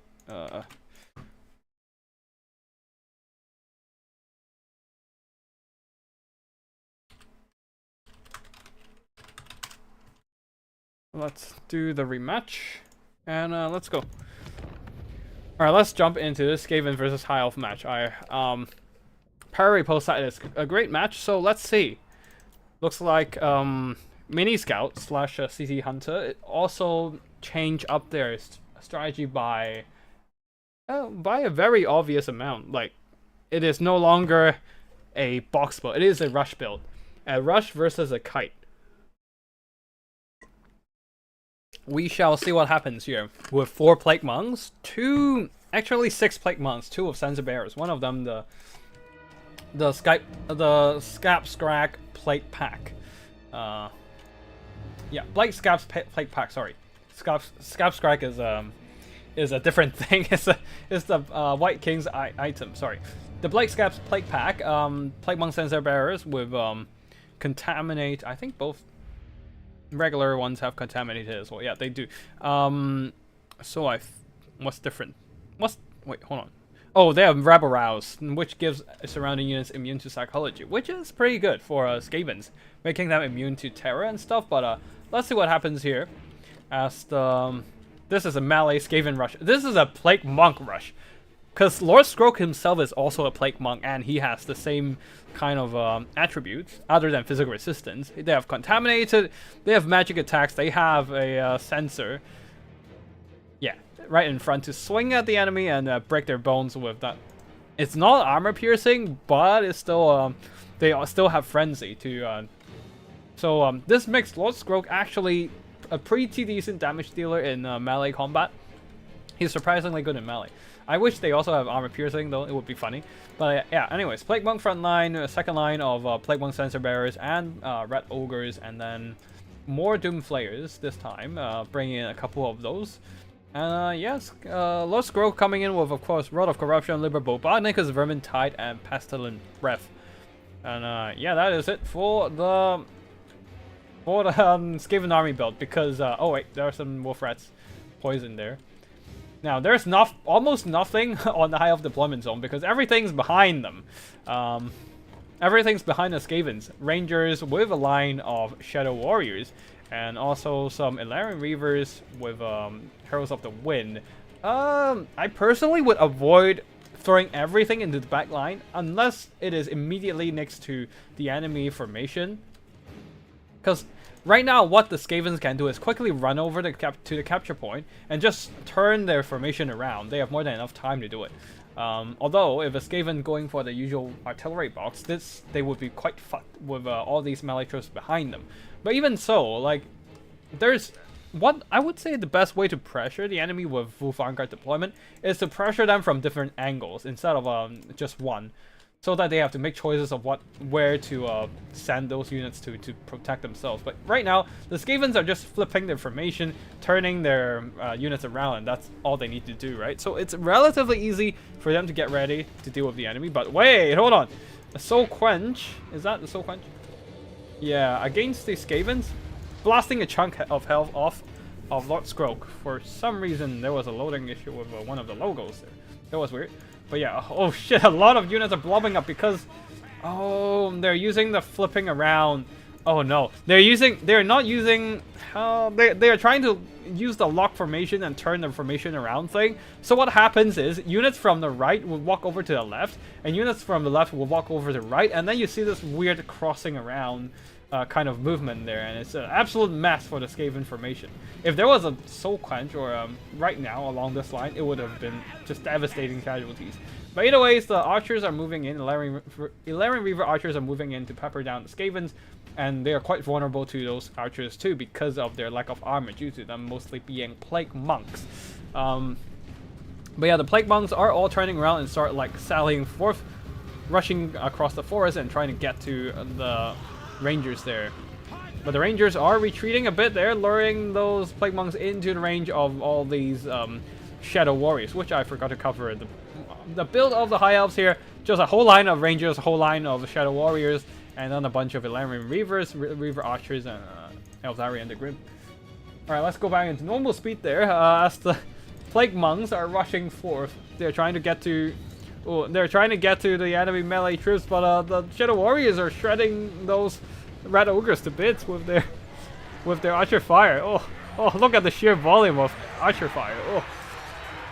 But I think they can split fire between different targets and try to pepper down the Plague Monks as well, because now that the Rangers are in contact with the Plague Monks, things are not looking too hot for them, because the Rangers also have the support of Doom Flayers and Red Ogres, and of course the more elite Blight Scab Plague Pack and Sensor Bearer Plague Monks are also piling in as well, smashing apart all these Rangers here with so much reinforcements. Though Lord Skroak is in a bit of trouble being sniped by Eltharion the Grim, who turned on Fang Sword to use that magical attack and damage output. Just absolutely beat down Lord Skroak. He couldn't even use much of his abilities, and that was an unfortunate loss for the Skavens. At least the Skavens are in the backline of the High Elves, now trying to pressure the Shadow Warriors. And the Shadow Warriors deploying so close to the white line, they don't have a lot of space to kite. And they didn't manage to shoot up the Plague Monks before getting caught up in melee. And that means they're absolutely getting beaten in melee right now. Also, the Doom Flayers, who are not that vulnerable to those non-armor piercing skirmish fire, are easily chasing down the Shadow Warriors. Maybe perhaps Wolf Rats and Red Ogres are jumping over to deal with those Illyrian Reavers. Somehow the Illyrian Reavers take a bunch of damage. Maybe they got caught by Wolf Rats or something when they were stopping on the map. So yeah, it's probably the same thing on the side. Oh, never mind. Red Ogres were helping. That's why the Wolf Rats were able to beat the Illyrian Reavers. And things were all over the place for both sides. I don't think Lord Skroak was able to use any of his unique items, which was quite unfortunate for the Skaven. But the Skavens are slightly in the lead of balance of power, able to catch the enemy skirmishers and cut them down in melee. That is a huge boon for the Skavens, just having less firepower to worry about, less enemy firepower to worry about in the late game. Doomflayers are still online, giving them the mobility to catch up with the enemy skirmishers, who are so quenched though. Unfortunately, not the best contact. It gets them good damage, and the quench drain, health drain is also good, but yeah. That's still not saving the Shadow Warriors here, getting caught by Doomflayers and the Plague Monks as well. And yeah, a little bit slow in terms of the kiting micro from feign and repose. Yeah, feign. Wait, hold on. Parry repulse. That's it. Parry repulse. A little bit slow on the kiting micro from parry repulse here with the Shadow Warriors. All of them took a lot of damage from the Skavens, and yeah. So they don't have that much firepower left on the field. While the Red Ogres are still very much healthy, Wolf Rats are still on the line, and Doomflayers chasing down the Heralds of the Wind. I can't say which one's more expensive, because Heralds of the Wind is a regiment of renown, and Doomflayers, of course they're expensive, but they're still... I don't think they're that expensive either ways, but anyways, I digressed. Plague Monks are now trying to keep the pressure onto the enemy skirmishers, and on the other side, Wolf Rats are coming in from a different angle. Though the death of Lord Scroll means that they don't have the best leadership right now. They're charging, so they do have a slight boost in terms of their leadership, giving them additional... a little bit longer stay in combat, but yeah, Altharion is nearby. Stormwings terrorize them away, and they'll be running for their lives. Wolf Rats jumping in, Plague Monks jumping in, piling onto those rangers, cutting them down, while everything just getting shot up by the Shadow Warriors, who are still surviving right now. Yes, they have taken quite a bit of losses, but that doesn't mean they're out of the game.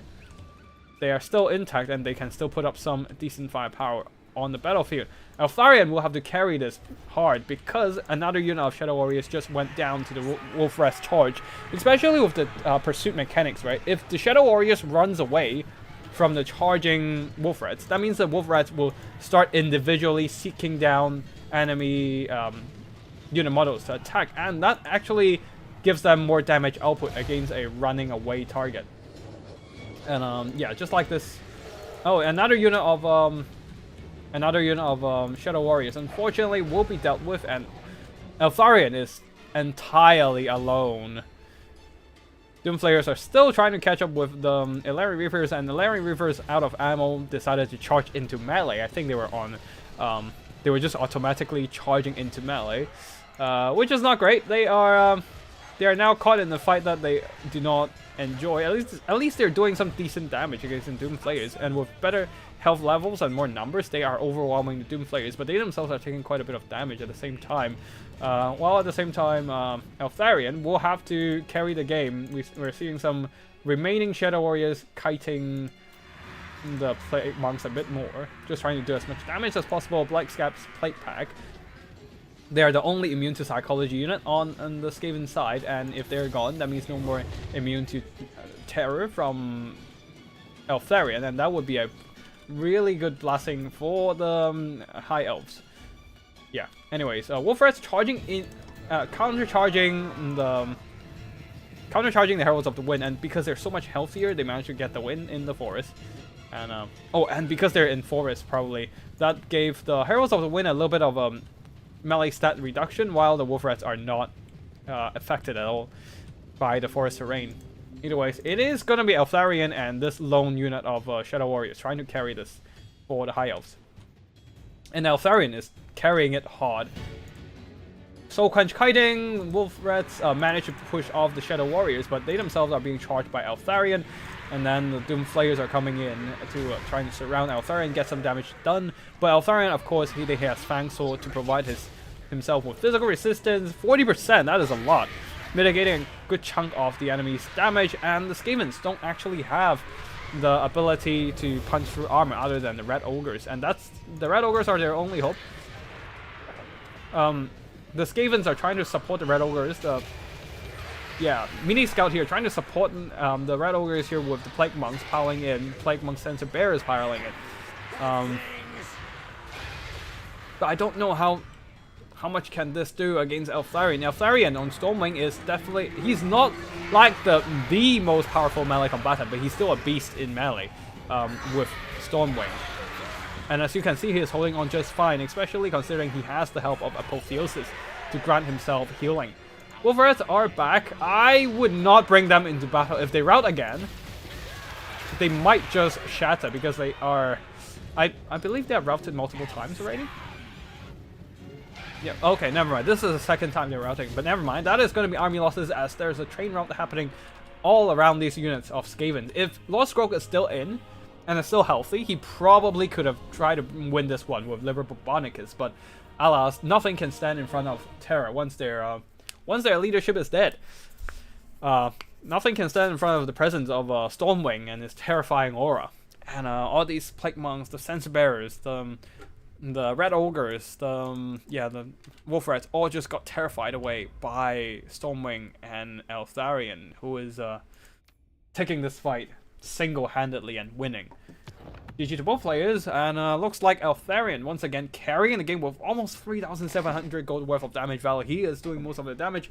Yes, sure, the Shadow Warriors got caught in melee early, but that's fine because Eltharion will save the day. Killing Lord Skrog early is a big thing too, just to make the Skavens a lot more vulnerable to routing. Like, the High Elves lost most of the fights, but still managed to win the battle because of that. Because they won the fight that mattered the most. The fight of leadership. And without Lord Skrog and the lack of leadership support, without leadership support and magic support, especially Liber Bobonicus, the Rod of Corruption, both are really good damage dealing abilities, items. And that basically cut out a good chunk of the Skaven's damage output and also lose out on all the summons and whatnot. And just the Plague Monks alone and the Red Ogres would not be able to turn this around. Oh, these Wolf Rats did a lot of damage. Chasing down a bunch of cavalry, I assume. Let's just go... Oh, and they put a lot of pressure to the Shadow Warriors as well. Really nice. Stopped by Batman. Mistwalker also helped it projectiles or reducing leadership. Oh, okay. That is true. It's kind of like an artillery bombardment when you think about it. Doomslayers did a lot of work here. Just mowing through all those, flaying a bunch of Shadow Warriors.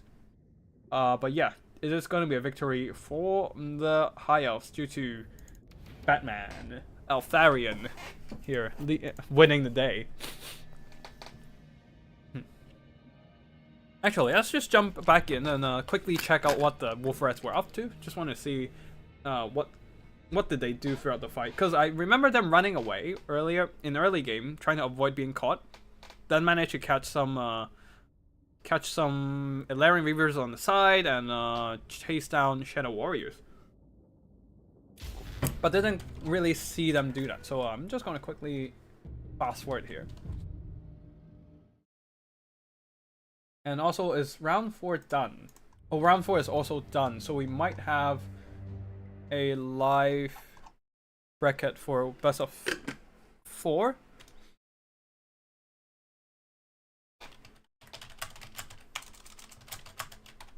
Anyone has a spectator spot? Sorry, I'm just on Discord and checking if there's a spectator spot we can jump in for. Oh, jump in for the semifinals. But yeah, anyways, oh, okay, this is what happened. Red Ogres managed to catch those Illyrian Reavers who just stopped in terms of micro and then allowing something else to catch up. Similar probably goes for here, because maybe one of the Illyrian Reavers managed to catch the Wolf Rats. Either ways, Wolf Rats and Red Ogres managed to beat down those Reavers in melee. Now next up, I want to check out the Shadow Warriors when they're getting chased by the Wolf Rats. Because right now the pursuit behavior means that if the enemy is running away from the melee unit, the melee unit will try to each of the melee unit model will try to find their own unit model to attack, making the pursuit behavior a lot more efficient in hunting down enemy units. And this is especially okay. Something like that happens. The wolf rats chase in, and because the Shadow Warriors is running away, each single wolf rat decided to find their own Shadow Warrior to bite on, and immediately like half of their maximum HP just got taken out by the wolf rats individually chasing after the Shadow Warriors. So theoretically, if a Hound unit managed to catch up to your skirmisher, the best thing you can do isn't running away anymore. Is to turn them into melee mode and just stick them in the fight. So at least the wolf rats will stay in the front, just keep biting units in the front line, in the first row of the unit, or first couple rows of the unit, instead of each of them just running into the back row and finding their own Shadow Warrior to bite on. Yeah. So yeah, probably turning around and fight in melee is a better choice now. I think I covered it earlier in one of the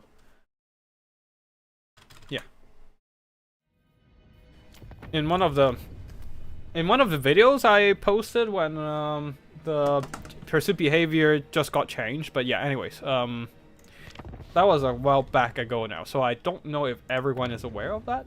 But anyways, let's just hop on over to a screen blocker best of one of the top 4 players in this tournament. Let's see. Spotify versus Parry Repulsed. Parry Repulsed, we have seen him going with Altharian with some very powerful performance today. And yeah. And we shall see what Spotify from Khorne will bring to the battlefield.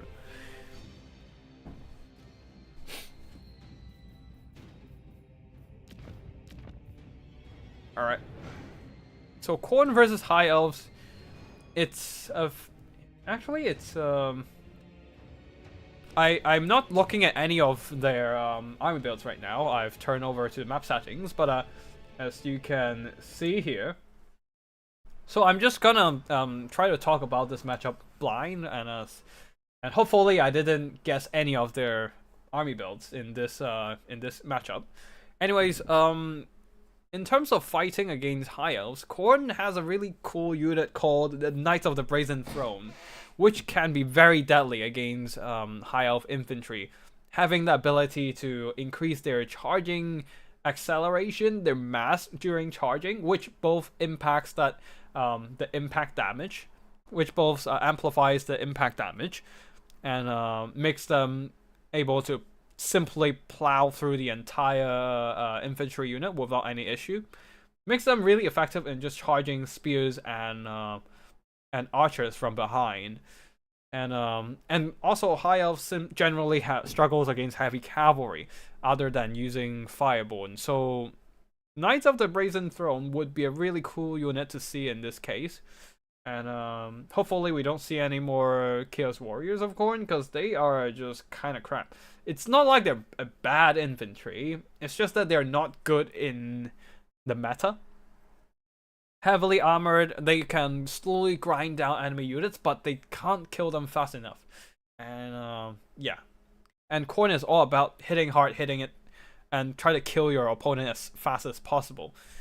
And Chaos Warriors of Khorne does not fit that build. Usually, I think the last time a specific anti-High Elf build I've seen in a Khorne player versus High Elves, the most memorable one I saw was really just a 3 units of Khorne Chosen with dual weapons, cutting through the enemy front line, cutting through the spears and whatever they're throwing at those Chosen, and get to the back line with them.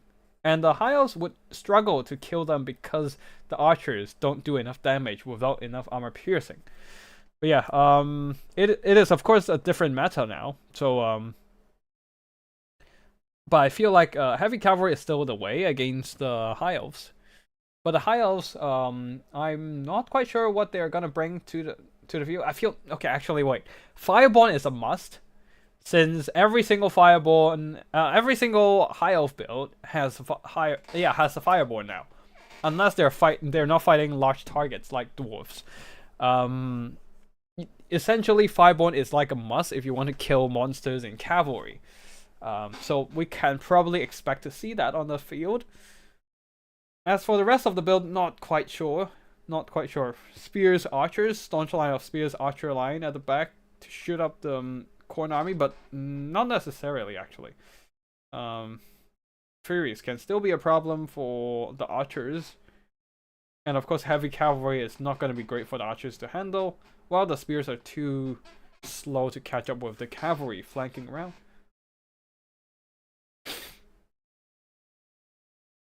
Do they have flaming attacks? What have flaming attacks? You mean Knights of Brazen Throne? Probably. Oh, looks like Parry Repulse is going with full kiting. Okay, this is gonna be a bit trouble. Yeah, this is gonna be big trouble for Khorne, as they are going with 5 Khorne dual weapon warriors, 4 warhounds, 1 fleshhound, the Hounds of the Blood Hunt, and then 2 Great Weapon Minos, which are great against Dragon Princes. Skarbrand the Exiled, very important here with his Rage Embodied ability. If he can get those cavalry and rage and just stay in the prolonged melee fight, that would be huge. The problem is, can he get there? Can he get into a melee range in time and just rampage some of the enemy units without being kited to death by archers and the rest of his army getting psycho charged to death? Kite is the most efficient build in this case. It's what works best. Actually, yeah. Oh, right. Yeah, the last time I saw it, yeah,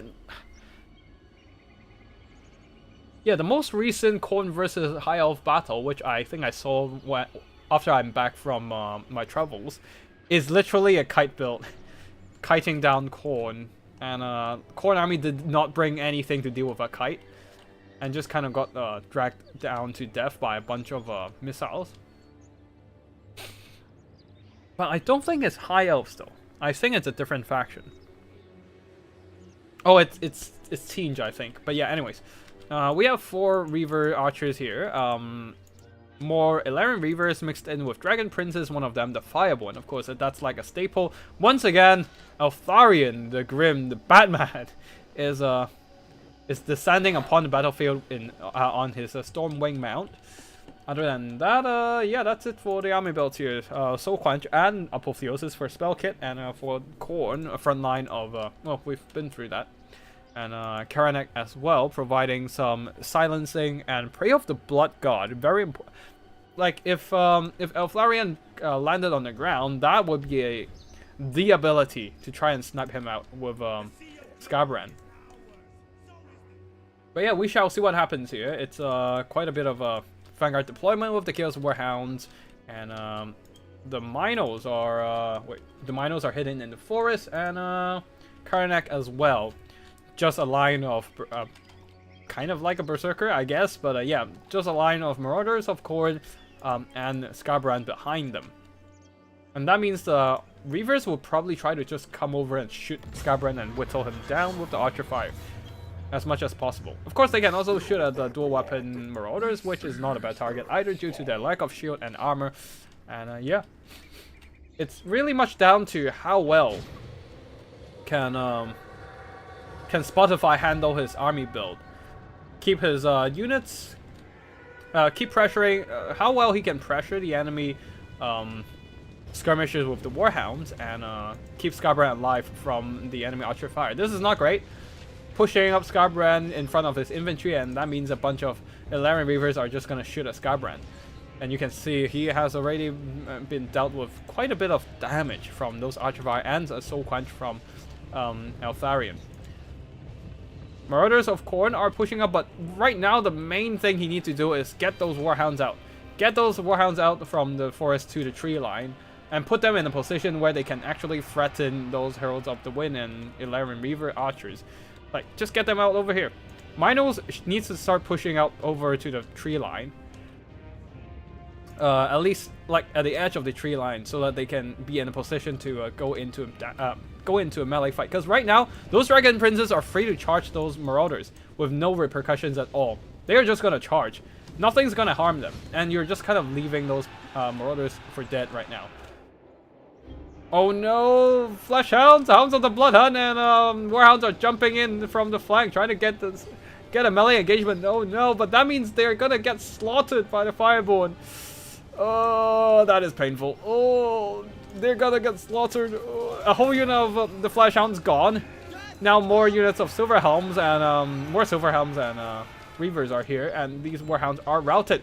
So half of the hounds are gone, and there is not enough pressure left on the field to keep the pressure on the Larian reavers. This is rough. This is rough. Yeah. I wouldn't have committed those warhounds into a fight so soon, honestly. Skarbrand is pushing up with what's happening with my visuals? Anyway, Skarbrand is trying to push up with the Rage on body and drag some units into a melee fight. It managed to drag Eltharion in, but Karanak is not in. Like, Karanak also followed up with a Prey of the Blood God, but the problem is that Skarbrand caught Eltharion too late, and before Eltharion got onto the ground, the Rampage ability worn off, and he just stayed in the sky while being locked down by Prey of the Blood God without doing much damage. Now the Fireborn are coming in, and the Minos are out from tree line and trying to get the Fireborn into a melee fight as well. This is where the Rampage would have been really useful, just to keep those Fireborn locked down in the fight. And yeah, I feel like, yeah, the Rage Embodied ability is a really, really key ability for Skarbrand, and you always need to make sure it is being used effectively. You don't want to activate it prematurely and just waste the duration, because that's what's gonna happen here. Eltharion just kind of ignored that, and avoided most of the rampage, and managed to stay ahead of the rest of the Khorne army. Like, if the rampaging ability was spent on the Fireborn instead, they would have been locked down in melee and got killed by all those Minos. But right now, Karanak is getting kited and getting pinned down by the Dragon Princes. Minotaurs are coming in to help, and the Dragon Princes are gonna suffer a bit there. But yeah, there's no longer anything to stop the Larian Reaver archers from kiting Skarbrand to death and slowly accumulating damage onto him and to the lightly armored marauders, and also almost a full health Dragon Princes, just delivering a devastating rear charge onto these marauders. Yeah, these guys are dead. These guys are absolutely dead. Although I would say that Parry Repulse doesn't have the most perfect kiting micro either. Fireborn were caught by the Minos there and got slaughtered. Same goes for the Dragon Princes, who just overstayed their welcome fighting Karanak in melee. And now, oh no, big mistake here. Eltharion going down alone against all these Minos, and a second Mino unit enveloping him from behind. He's not getting out there fast enough, and he's completely pinned. He needs to get out there ASAP, but some Minos are now walking towards him from behind. Oh, looks like his Mistwalker's Barrage saved his R's and managed to walk out of those Minos around. Almost got him, but unfortunately he has gotten away. And then Apotheosis healing him back up a little bit. And now Minos are running over to hack down the Dragon Princes, who are just killing the remaining HP of Karanak. No, what if the Prey of... I think a Prey of the Blood God is almost off cooldown by now. So, yeah. It would be great if Karanak managed to stay alive till now. But yeah, the Rage Embodied really, unfortunately, kind of screwed up there. A little bit impatient with the yeah. I think Unlucky Spotify got a little bit impatient with the Rage Embodied and missed out a big opportunity to be able to finish off the Fireborn early, and now, and of course the Warhounds as well, getting sniped out, getting just slaughtered by the Fireborn, and yeah, that was quite unfortunate. Silver Helms and Heralds of the Wind here, trying to clean up the rest of the Marauders with dual weapons. Dragon Princes staying away from those Minos, refusing to engage them, and just trying to use those Ilarian Reaver Archers to kite them down as much as possible. Skarbrand? He's also getting shot. But Khorne does have the advantage of the capture point here. This was not meant to be. So if they can delay the enemy long enough, maybe perhaps they can win by victory tickets. As they're now doing some really good damage to these Heralds of the Wind and Dragon Princes, slowly weakening the rest of the High Elf army. Oh man! These Heralds of the Wind absolutely slaughtered in the fight. Now these Minos need to turn around and finish off the Dragon Princes on the other side. Yeah, seems like they're doing that, exactly that. And of course Skybrand is also in. How long does Rage and Body still have? Oh, 2 more seconds left. So the Dragon Princes are going to run away afterwards. But at least the Minos can still get a few models of them. And Skybrand, of course, doing the damage. Here comes the Soul Quench. Here comes the Soul Quench to kill off Skybrand. And, oh, looks like it didn't do that much. Partly thanks to the spell resistance, of course. But yeah, the Dragon Princes are the Silver Helms over here and the Laren Reaver archers who use up all the ammo going into melee are just gonna cycle charge these light infantry to death. And one thing that is quite unfortunate for the Khorne army is that they have ran out of light mobility. So even if they rout off these Dragon Princes, they have nothing to keep them chased down. And Skybrand is getting weaker and weaker, and there's still a whole healthy unit of Silver Helms, losing only 1 model so far, ready to just run over the rest of the Khorne army. And Khorne, without their infantry is slowly being cycle charged to death by the Laren Reaver archers, who are also decent melee combatants even if they use up their ammo. 31 attack, 35 defense, thanks to the martial prowess, is not too shabby. And yeah, they are free to just cycle charge down the light infantry of Khorne, and Skybrand alone cannot carry this game.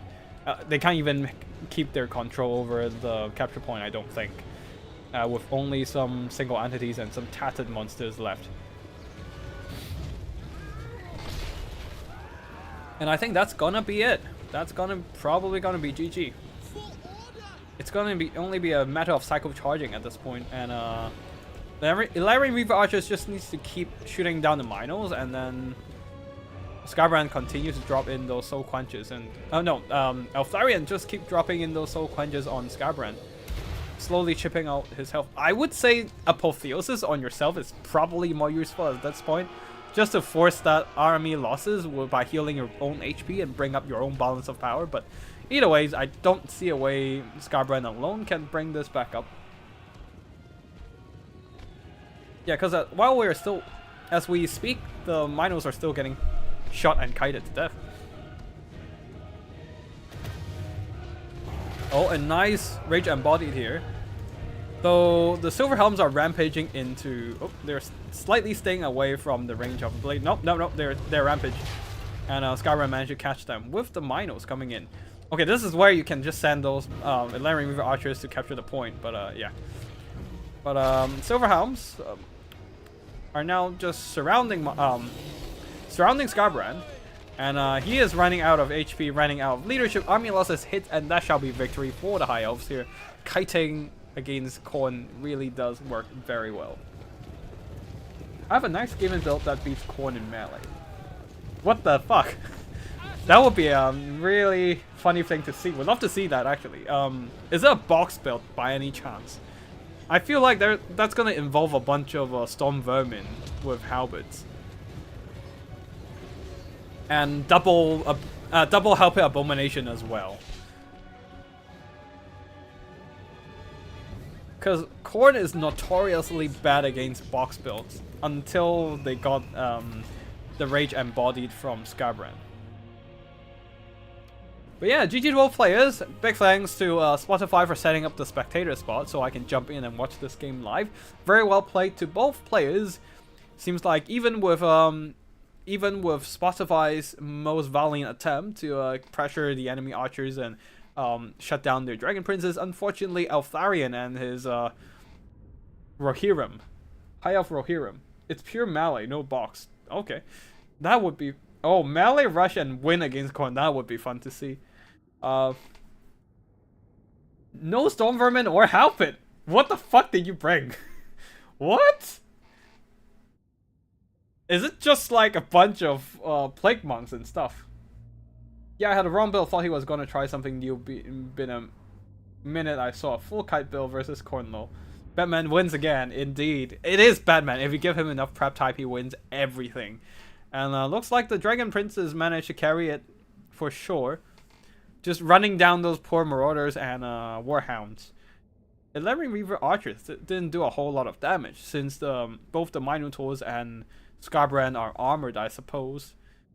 But they did still dish out some damage, Psycho Charge stuff to death, and Tharion took a bunch of damage trying to fight some Minos, but he got out of there in time, and yeah, got out alive. Karanak, yeah, unfortunately, it's quite hard for Scarbrand for Khorne in general to fight against kite builds. Their units aren't fast enough, unlike Slaanesh, and they don't have any missiles as well, which is rough. Their deadliest missile unit, the Hellforge Bellower, unfortunately is also bad against kiting, because it's only good to at shooting at infantry. Against cavalry, it's a lot less effective. Yeah, it's a bit rough for Khorne in this kiting matchup.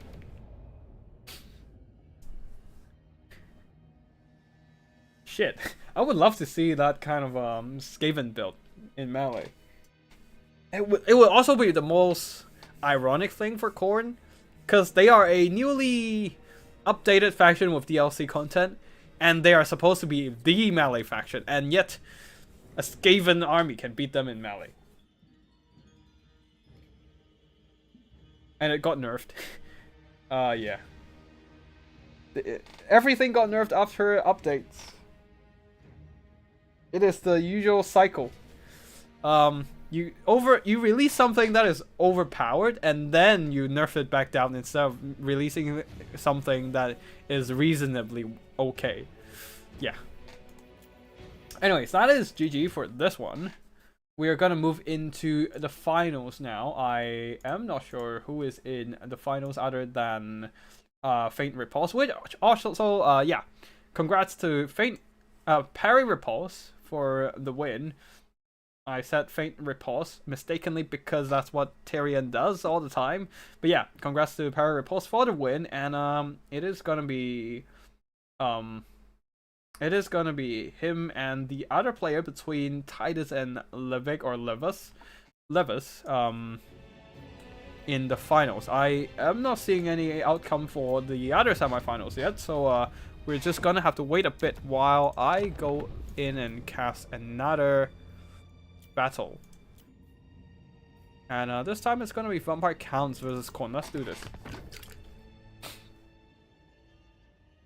Unlucky Spotify. They're going with 4 Chaos Warriors of Khorne with great weapons and 1 Chaos Warriors with halberds, Bloodwake Berserker, 3 Minos with great weapons, and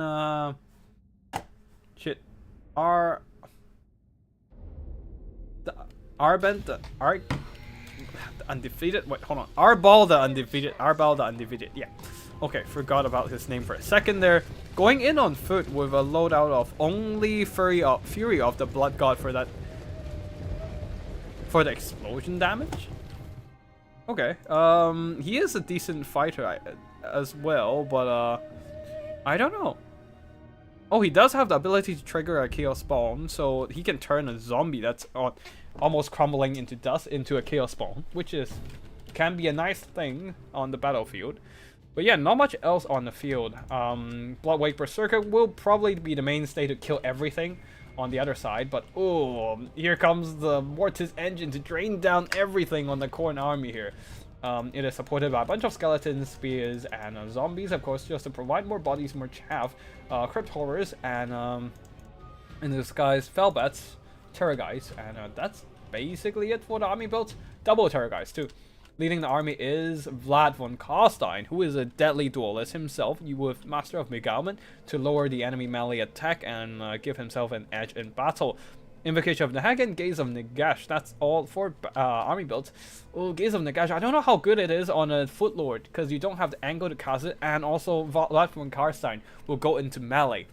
And that means he doesn't have the distance between him and the targets for the magic missile to be effective. Anyways, we are seeing the Terra guys moving into position, ready to drop in some breath spells, no doubt. And yeah, dropping those spells onto the Chaos Warriors would be great just to thin out their numbers. Are they gonna drop the spell? Drop the breaths? Yeah, getting some meh damage done on the Halberd Warriors. Oh, this one almost entirely missing the target. Or got blocked by a tree. Either way, it's not great. Probably should have shot it on these Chaos Warriors because they're the main thing that would kill your zombie chaff. And you need those zombie chaff to protect the Mortis Engine. Okay, Mortis Engine, don't just push all the way through your own troops. Stay the hell back. Like, you need to be in melee, but not really go into melee for the Mortis Engine. It's draining down everything in this blob here. Oh, Terra guys jumping in. That is a very valiant attempt. Vlad from Karstein is gonna fight in there, no problem at all. He is a powerful duelist. He will hold. And Felbeth's jumping in since there's not much else for them to rear charge. But I guess I think they probably should have just stayed in the skies. And just wait for something to break and route before jumping in to chase them down. Because right now they're just getting a ton of attrition. Ooh, and Vlad is doing some decent damage to Arbol. Skeleton Spears moving in. Zombies are just going to move in soon as well to provide even more meat shield for the Mortis Engine, who is just chilling and draining away the enemy troops. Now will be a good time for the Terra guys to pull back and start breath attacking everything in the vicinity. Ooh. But one of them got surrounded by Minos and just getting chopped to bits.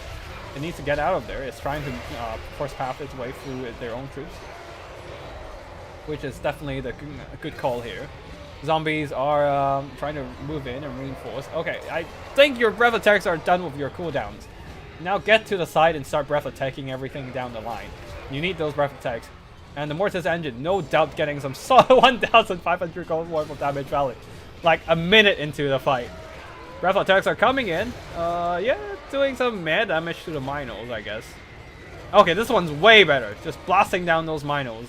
And one problem with Khorne is that they can't really get to the Mortis Engine with all the zombie chaff. Their best bet is using...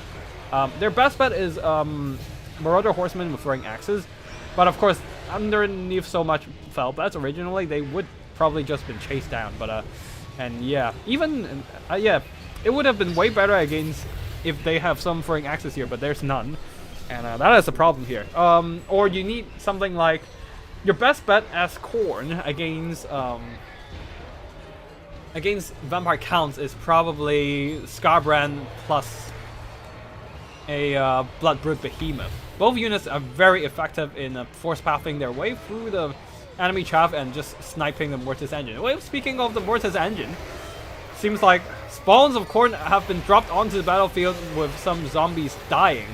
And that converted some zombie chaff into spawns and also allowing those Bloodwake Berserkers to get into the Mortis Engine. Oh, they managed to force path around into the Mortis Engine and absolutely slaughtered it. Just dismantled it in melee. Now it is down to... I believe the Mortis Engine definitely did a lot of solid damage, but is it enough? We shall see, because the Bloodwake Berserkers are still in, and are still chopping through those zombie chaff. Vlad from Karstein is still very healthy though, and Double Terror guy still in the fight. Chewing through the spawns, but I don't think that's the best call here. They're almost gone. They're almost gonna disappear from the battlefield once their timer runs out. So it is value that's gonna be removed from the battlefield, and they don't really match it. What should have been done is probably like breath attack onto Bloodwake Berserkers, or even try to kill Arbol. But yeah, either ways, looks like the Khorne army with all those dual weapon warriors are slowly gaining an upper hand. Killing the Mortis Engine was huge, as they're now successfully stopping the bleed of value. Their warriors are no longer suffering from Mortis Engine effect, and they're just slaughtering all the remaining chaff, which is not much left on the Vampire Count side. And not long later, all that's left is going to be Vlad and his lone Terror guys, as the other has crumbled to dust. And I think that is going to be a fast forward till the end, because Vlad is slowly reaching heal cap, and I think that's army losses even. GG to both players, and that is a very strong finish from Khorne there. Managing to kill off that Mortis Engine was huge. Because it could have easily went to 4k damage value if it survived for the rest of the battle. And all these Chaos Warriors would be much less healthy. And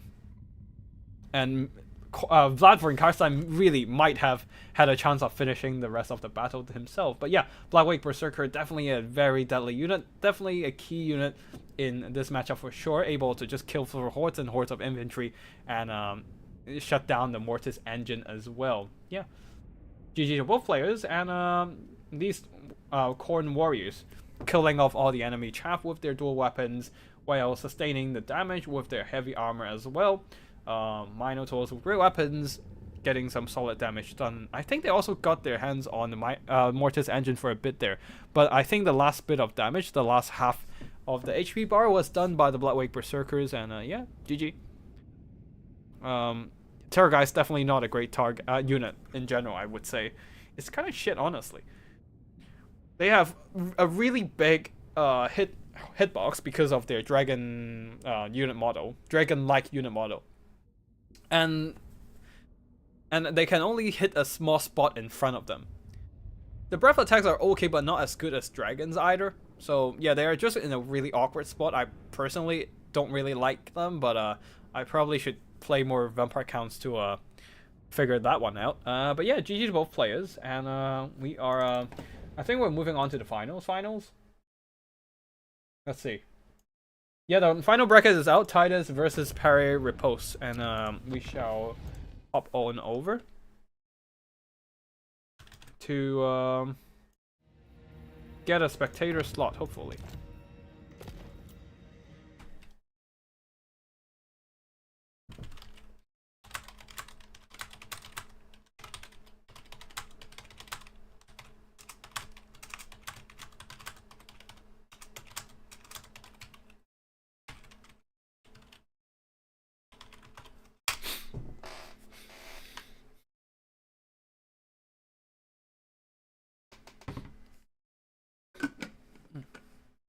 Okay, looks like Parry.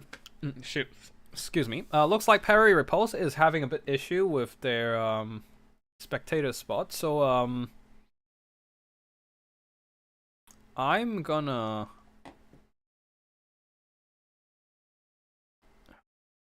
join a little bit later, but yeah, let's see what happens there.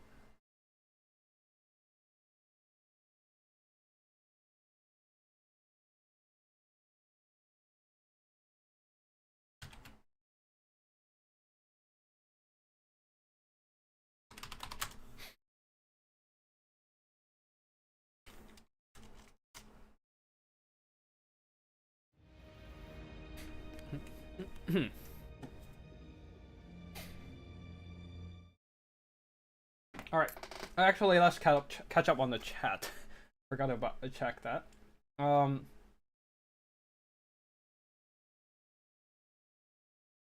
used that on monsters inventory or cav. It was meant to be zombie summons. It's funny to see like Blood Knights get too low, getting turned into my mindless unit. Oh, that would be hilarious.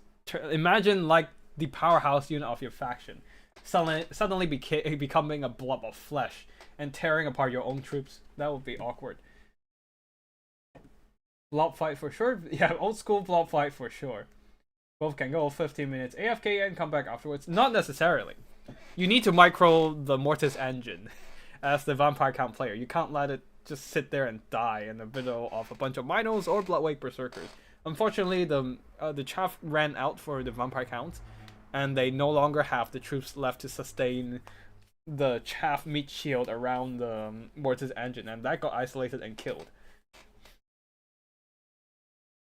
Weren't he just talking about why you don't bring Warriors of Khorne? Maybe I was wrong. Alfarian is an OP player. I think his high cost more than makes up for it. Although if CA rotates Mistwalker to make them take longer to fall within reason, I would give them the benefit of the doubt. Yeah. Yeah, I feel like the Mistwalker Barrage is still very powerful. And there's not much you can do to counter it other than staying the hell away from Alfarian. Yeah, that would be awkward. Yeah, I was trying to path my RR unit to get that DPS out so my warriors can get kills. Parry is in now. Okay, cool. I shall Join with code again. I think this is the code. Cool. Let me just load up the screen blocker. All right, before we're loading in, I'm just gonna say, are we gonna? I'm just gonna say this, without spoiling anything on the army build. Are we gonna see Eltharion going for, going for another game in this finals here? Are we gonna see Parry Repulse bring Batman to the battlefield again, or are we seeing him taking another lord, bringing something different this time? Now we don't know, but we shall see. Now, I don't know if he actually brought Eltharion here. I'm not seeing his army build, but I will see that in a second, and I'm not going to talk about it. Okay, and then we have Empire on the other side from Titus. Now we're just going to have to wait for the players to start.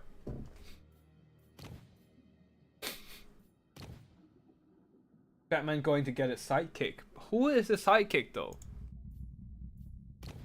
What is there for Batman to have a sidekick? A noble or a lore master of Hoeth for I guess Nightwing or the Nightwing Robin or Team Drake Robin or Damian Robin. But if you're going for a Batgirl, then a girl Robin, then it's gonna be a mage or a handmaiden of the Ever Queen.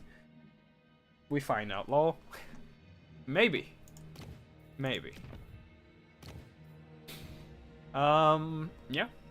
And Titus is going to beat Empire versus High Elves. That is going to be an interesting matchup, something I haven't seen in a while. Empire having some really good tools to deal with the High Elf Archer line. The Mortars, really great as an anti-archer tool. And yeah, while the Empire itself would struggle against Fireborn unless the Empire brings up the Halberd Demogryph Knights. Specifically, the glorious charge of the Royal Altdorf Griffites. But yeah, we gonna be waiting for them for a bit there.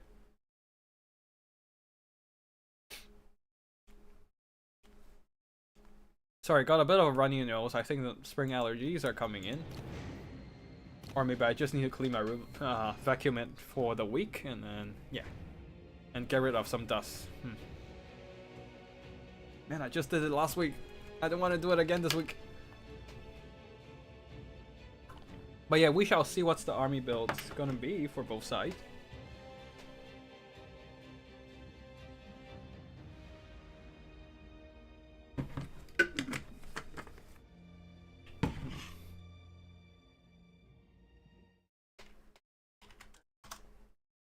Okay, looks like the Empire is ready. High Elves are also ready. We're just gonna have to wait for them to start the game.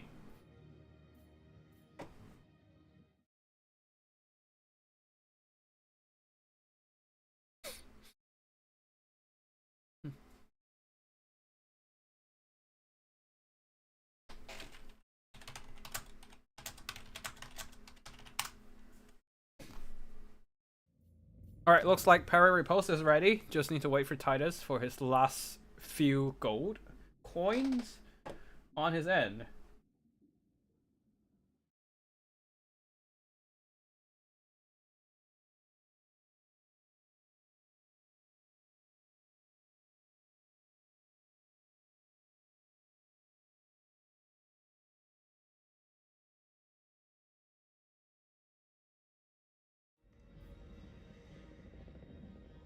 Alright, we are going in. We are going in.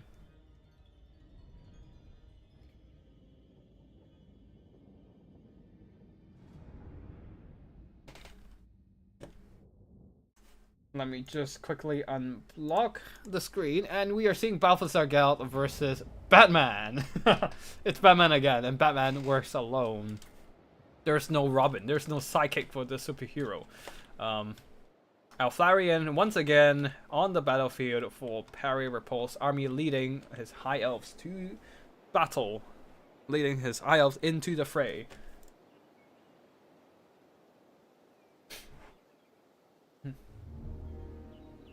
Alright, let's have a look. So, for the Empire, Army builds wise, a line of spears and swords in the front line, supported by a bunch of war wagons. And once again, war wagons. And also there's a single engineer with restock ability. That would come in really handy in the late game when the war wagons run out of ammo and you need a little bit more DPS. A bunch of Knights of the Black Rose, who are a very solid defensive cavalry, but not great at doing damage. But they do have the damage dealers here, the Demigryph Knights with halberds, with a bunch of Empire Knights leading the army, Balthasar Gelt with Searing Doom, and Final Transmutation. I think Searing Doom would be really important here, thinning out the archer line and also bombarding the cavalry. It's actually really good against cavalry too. So it's all in all a very good spell for killing infantry and cavalry. Sometimes it even does good damage to like monstrous infantry, like monster units with not a lot of models. It still does good. And yeah, for the army builds here, spears for the High Elves, spear in the front, archers at the back in the form of Loven Sea God, and Laren Reaver Reavers, Silver Helms, and Fireborn, leading the army Eltharion and the Grim, with Tempest in case there is any flyers that he needs to catch, like Balthasar Gelt here. Apotheosis and Soul Quench, Fang Sword of Eltharion, and of course the Mistwalker Barrage. And that's it for the army builds. Now let's just wait for the players to get started.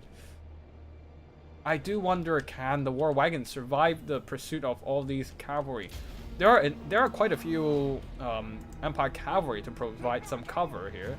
Oh, and they're on land battles map instead of Conquest. Okay. I mean, if both players are fine with it, I don't have anything against it. Personally, like the Conquest point really is just about making sure no players draw kite and be a dick about their engagements. But as long as the players are playing it properly, not trying to draw kite or anything, I don't think that is going to be a problem. All right, yeah. No, I wish he had a sidekick. He's Batman. He mostly works alone anyways. He works better alone anyways. Like, of all the notable stories, I feel like it's more often than not Robin's getting saved by Batman than the other way around, really. Or Robin getting screwed over by criminals while Batman have to make up for the loss, or try to bear the loss anyways. Oh, nice. Nice. Oh, the shots from the engineer. It's coming in. It's starting to come in. It's starting to rip apart the Eltharion with the deadly accuracy of the volley shots of the repeater of the handgun.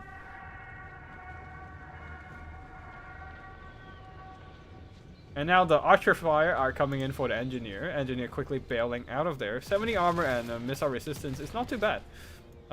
Thanks to his mechanical warhorse. Archers are trying to push him back. So both sides trading a little bit of damage, but Balthasar definitely taking the worst of the engagement here. The Tempest really put a dent on his HP bar, and he needs to stay the hell away from Eltharion. And also the archer line. He is squishy as hell. He can't afford to get shot at all. State troops are walking up now, and war wagons are also positioning on the side. I would say the High Elf position a little too close to the white line, but I think it's still acceptable. There's still space for them to for Empire to flank around, but yeah.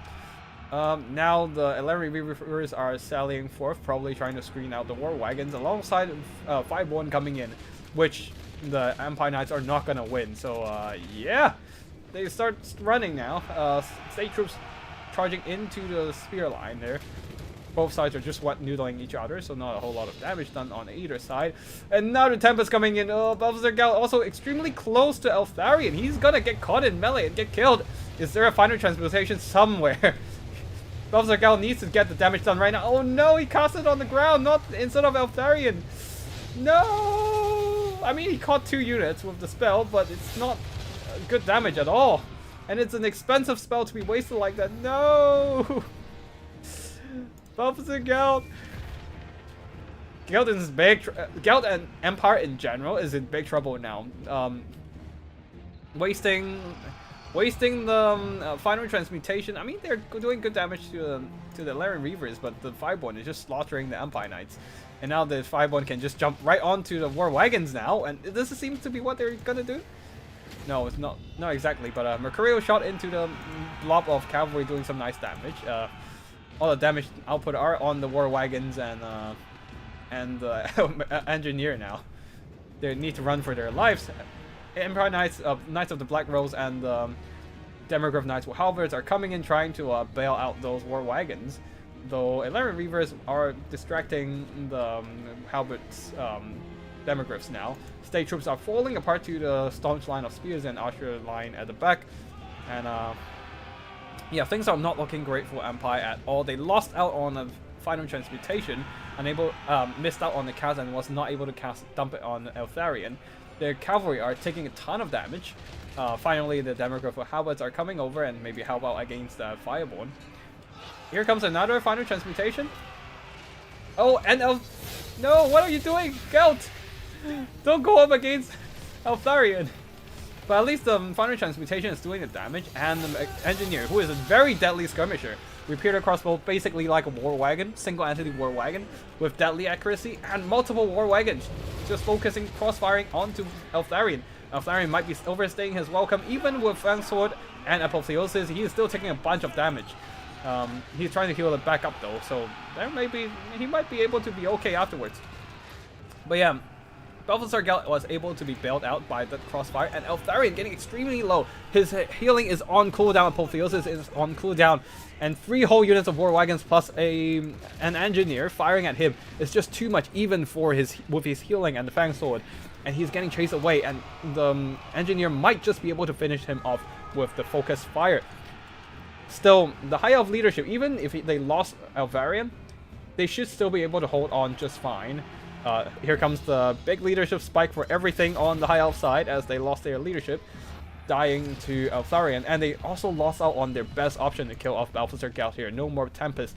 Searing Doom onto the Fireborn, doing some nice damage to thin out their numbers, and because of all the cavalry piling onto the Fireborn, they were overwhelmed. The healing was not being given to them, partly due to because Eltharion himself needing healing. So yeah, the Fireborn has been chased off by the Demograph Knights. Now the Silver Helms probably are going to be next to die. Looks like the war wagons are just shooting at them. But yeah, things are still looking quite rough for the High Elves, I would say. No, not High Elves, for the Empire, I would say, as I don't see how they can kill off all these Loathsome Sea God here, who can definitely counter-shoot these war wagons to death. Searing Doom is probably their best bet. Searing Doom from Balthasar Gelt, to be specific.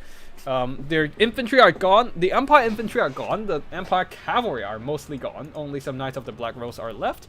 And the war wagons are losing this firefight against all these archer fire. Yes, they have 80 armor, but they can only do so much against the Loathsome Sea God, who have way more numbers than them and much more health as well in total.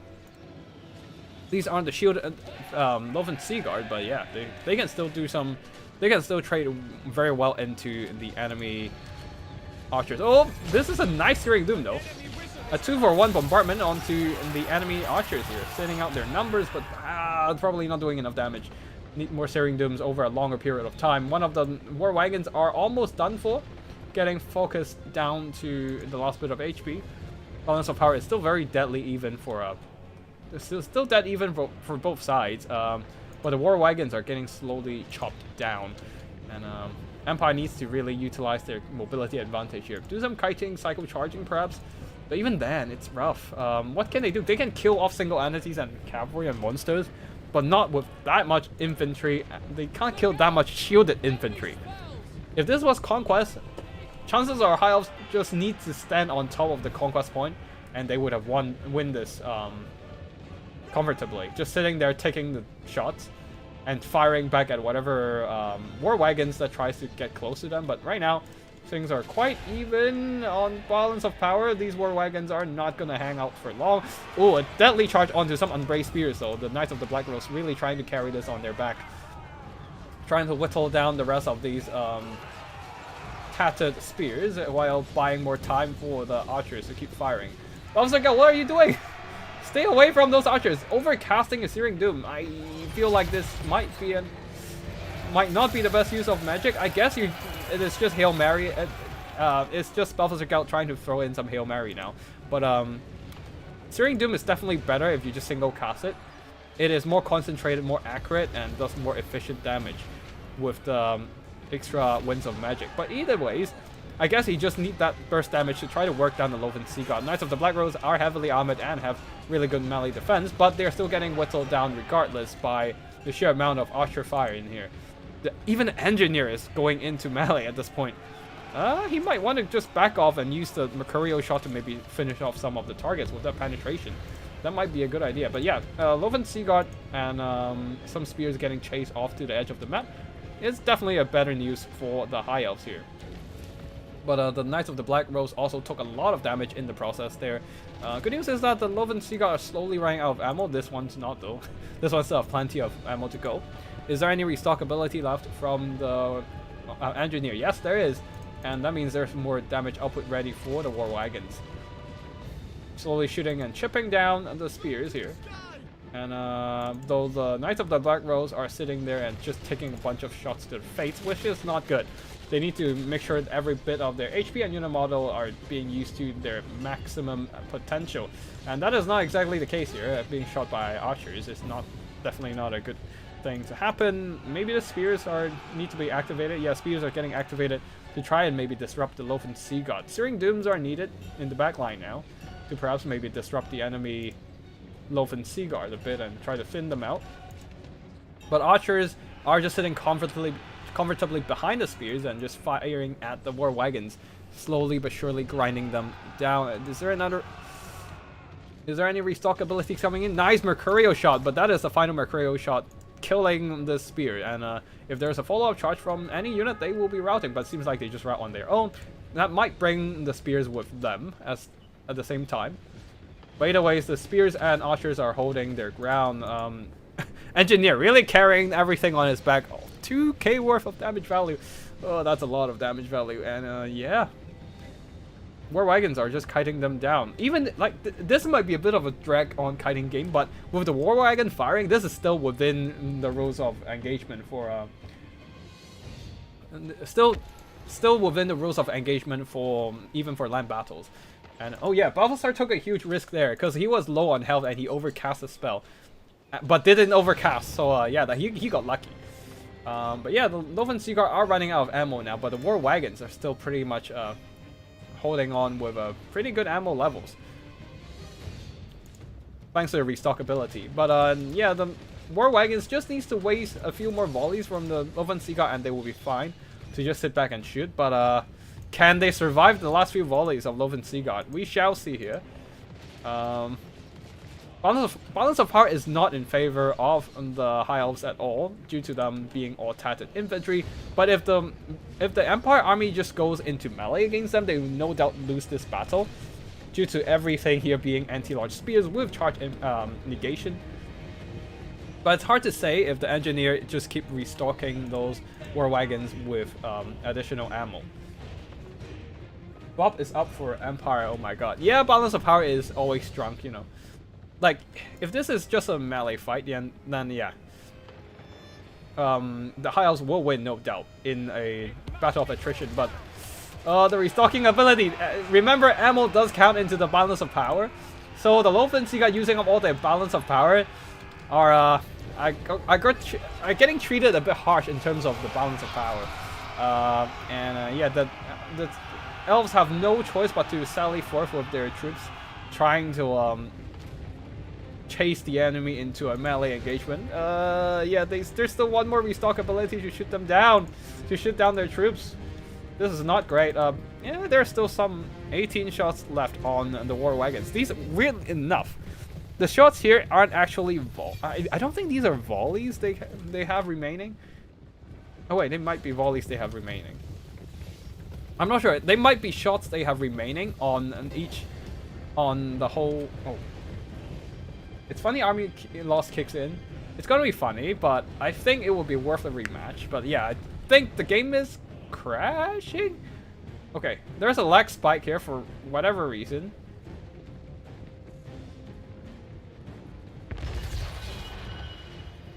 We're seeing some Searing Doom here, slowly dropping him. Okay, okay. The game suddenly choppily starts moving again. Okay, yeah, okay. Hopefully everything stabilizes. Come on, game. Don't do this on us. 12 minutes into the game. Alright, this is what happens when, if there are skills to replenish ammunition, all armies should have access to them.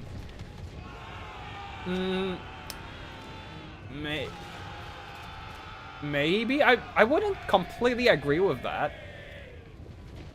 Because you have non-missile focused factions like Khorne, which doesn't make any sense if they have a restock ability.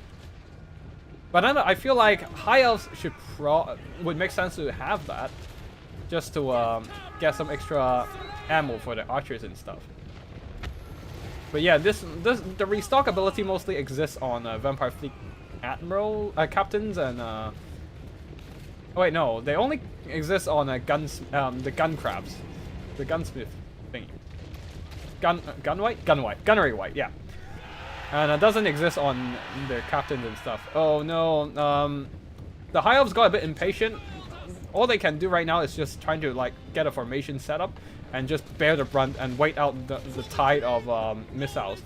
They can't bunching up units, moving around units and making them bunch up like that means that those units will penetrate multiple models and maximize their damage. And yeah, that is not great for them, especially from the engineer there. The shots were able to penetrate enemy units there, and that was not great.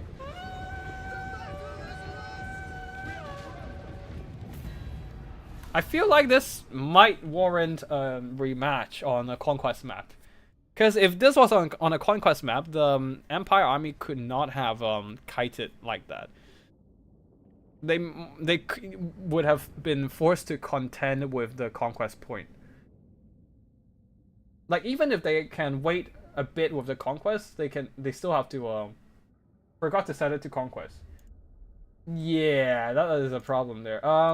Like, okay, I guess that was a bit of anticlimactic finals, but yeah, in the end, High Elves slowly losing out on balance of power due to the restock ability and the engineer carrying like the game, killing like 20% of the High Elf army himself with Mercurial shot and his insanely powerful repeater handgun. The problem with his handgun is he has penetration with his handgun. War wagon handguns don't. And that means he can just kill a bunch of units by shooting through the formation, while the war wagons only kill one model at a time with a shot. So while the Empire mostly lost out on the fights, they managed to win the battle because they have the restock ability, allowing the war wagons to just keep shooting down the High Elves in the end.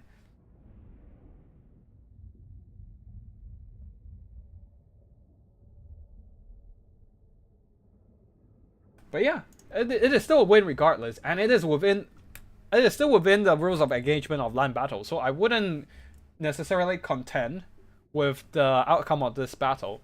If the players are not happy with it, it's fine with the replay. But if they're fine with the outcome, then whatever.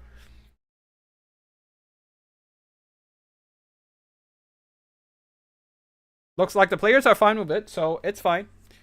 Para Repose definitely also mentioned he screwed up with the Altharian micro. He definitely did there, allowing those multiple war wagons to just focus fire him down. Got a bit greedy trying to catch and kill Balthasar Gelt.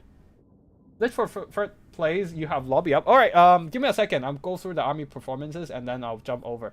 A good damage value onto the Lothran Sea Guard there. And Fireborn definitely got some heavy lifting done, killing a bunch of cavalry and did a good damage to the Halberd Demigryphs. But in the end, man, restocked war wagons and the engineer himself carrying the game. Damn. Alright, third place lobby. What is the code for the lobby?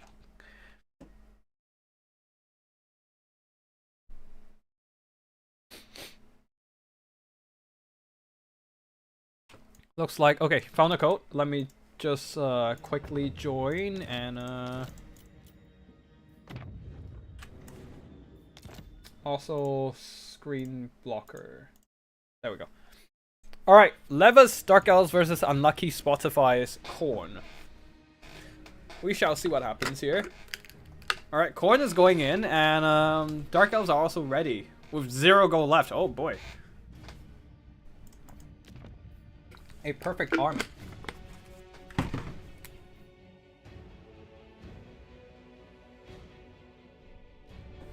Alright, let's unblock the screen there. Chaos Lord of Khorne once again, this time going with double Exalted Hero of Khorne.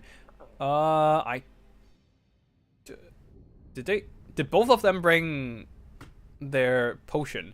Because by fruit rule limits, you can't bring items with limited usage twice. You can only bring them once. So if both of them... Yeah, let me just wait and check. Give me a second.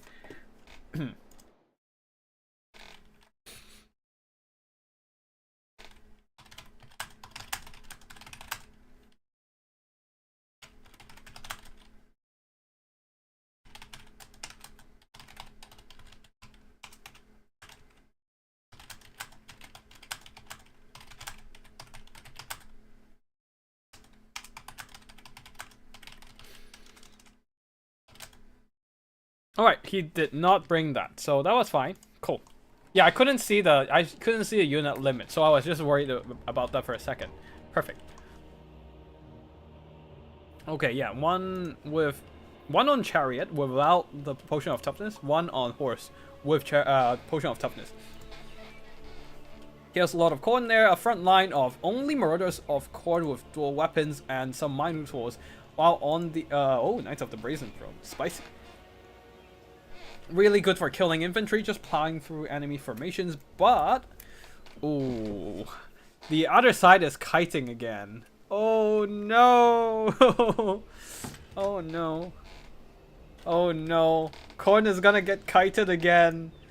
Triple Scourge Runner Chariots, a front line of Dread Spears, and we got some Khorne Knights, with 4 of them, in fact, 2 Repeater Crossbow Dark Riders, and leading the army Malakav once again, this time, once again on Colt 1. Raptorback, not horseback, Raptorback. Dark Riders at the back, they're providing us some speedy mobility, and that's it for the army builds there. Khorne is in for a rough time. So much firepower, and they have nothing to counter them. Oh, this is gonna be rough for Khorne. It's gonna get kited again. The Minotaurs are gonna get shot to bits. I would be up for a surprise. I would be up to see Spotify there reversing my performing against my expectations there, but I honestly don't have high hopes for this Khorne army, personally. Nothing against Spotify, but Levis' army build is kiting, and has some kiting elements there. Has a lot of skirmishing elements that Khorne doesn't really have an answer to. Armor piercing, anti-large, perfect against all the actual meaty units of the Khorne army. Good against Minotaurs, good against Knights of the Brazen Throne. Everything is gonna get shot to bits by all these armor piercing missiles, especially when there's anti-large involved. And oh god, already a model down on the Knights of the Brazen Throne. More units, more shots coming in. Now, if Levis fucks up with his micro and drops those Scourge Running Chariots, things might get a bit closer. Just like here, the Scourge Runner Chariots wait till the last second before they decided to pull back, and the charge acceleration of the Knights of the Brazen Throne were able to catch up, doing some minor damage. But here comes the Khorne Knights counter-charging in, but it doesn't matter. The Knights of the Brazen Throne still dumpsters them in melee. It's kind of funny. Yeah, just took a bunch of shock damage despite counter-charging the Knights of the Brazen Throne, and now the Minos are coming in. And the Knights of the Brazen Throne definitely making the Scourge Runners and the Khorne Knights pay in this engagement there. On the far side, oh boy, Malakav. Wait. Oh boy, things are happening everywhere. Minotaurs get onto the Khorne Knights, managing to get a charge, but the Dread Spears are coming in to reinforce, and that's going to make it mean trouble for the Minotaurs there, being surrounded in infantry. But over here, Khorne actually managed to beat back the Scourge Runners, now trying to pressure the Khorne Knights, while over here, the Exalted Hero on horseback, plus Minos, plus the Chaos Lord was able to just trash these Khorne Knights in melee. Khorne Knights might have been better these days, but they're still up against a lot of anti-large armor-piercing damage units. And of course, 2 characters.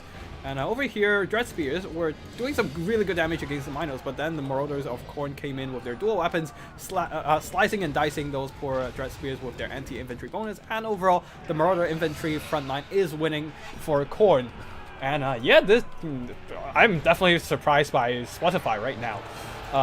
As Levis kiting strategy is not exactly working in his favor here. The Minos and the Knights of Brazen Throne continues to push on, plowing through the enemy infantry here. The Scourge Runner chariots were not given a lot of good chances to kite out the Khorne army, while the infantry front line is falling apart for the Dread Spears. They do have a bit of a damage spike right now, thanks to the Murderous Prowess. But overall, Khorne is definitely getting an upper hand here. Soul Stealer is what's cast earlier, trying to drain away enemies' health and trying to heal a little bit of Malekith's HP earlier as well. But right now, seems like the Minotaur Rush is just a bit too much for the Cold Ones to handle right now. And the Dark Riders are shooting, but they are just not getting that kind of safety to shoot. The Cold One Knights are almost done for. They seem to have failed to get any good engagement so far, getting countercharged by somehow losing the fight despite charging the Knights of Brazen Throne, and also getting countercharged by Minos.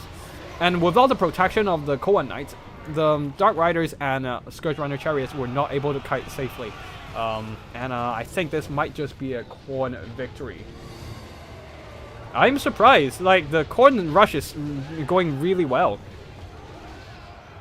And the Dark Riders plus the Scourge Runners just were not able to kite out the Khorne army this time. In contrast to the last battle we saw.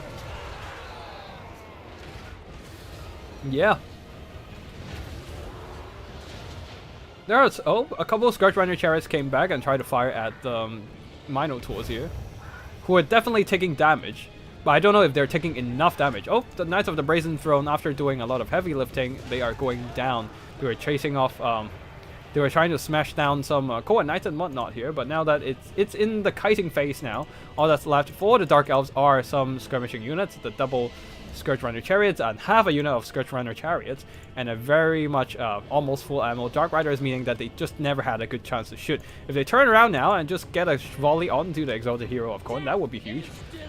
Because their armor-piercing damage would be really nice in this kind of point-blank range, almost annihilating that poor Exalted Hero. And oh, the Scourge Runners are kind of shooting at the wrong targets. We're just kind of free-firing into the Marauders of Khorne here. But now Khorne is getting kited, and things might go into a different direction for them. Their Minotaurs are running out of health. Their characters are still quite healthy, which can help them screen out the enemy kiting for a bit there. And also doesn't help that the Scourge Runners aren't exactly landing every single shot they have. But the problem is that not finishing the Scourge Runners means that they can still use up roughly half of their ammo. And Malekith is still quite healthy with Soul Stealer ready to keep himself alive, despite getting double teamed by enemy characters. Malekith is completely alone now. All that he has is some healing. But is he on fire? Yeah, he's lit on fire by the fire damage of the Exalted Hero, and that is not great, cutting down his Soul Stealer damage by Soul Stealer healing by half. Something needs to be done about these melee troops trying to chase after Malekith there. Oh, Dark Rider can try to just keep the pressure on, keep the pressure onto the Minotaur, since they do have that fire while moving. If they are chasing after a unit and keep chasing after a unit, they can just keep firing while they chase. They just can't turn back and fire when they're getting chased. So, yeah, if they're getting melee pressured, they would not be able to perform. But yeah, right now, oh, Malekith is getting slapped by this Chaos Lord. That is not great. So even the Dark Riders are being thrown into combat trying to save him. But Malekith trying to run away, which is probably why he's constantly getting hit, because he's getting hit from the back or from the side due to him trying to run away. And one of the Dark Riders have ran out of ammo. The other is also still have half ammo, but they're getting charged by the Minos. Oh wait, no, these are Scourge Runners. And Malekith still not getting any respite from the double character pursuit. There's just nothing fast enough to pin down the double characters here and allow Malekith to get back into safety. Now, one of the Scourge Runner units, the half unit left, is getting damaged by the double characters, and the Dark Riders are sacrificing themselves despite still having so much ammo, just trying to give Malekith a bit more time to stay away from the characters and maybe squeeze out another Soul Stealer soon. Malekith can probably try staying ahead of the Juggernaut mount of the Chaos Lord, but it is still slightly, barely faster than Malekith. Malekith, why are you going back? No, don't do that. You can't afford to take a fight now. You're gonna get killed. Stay away.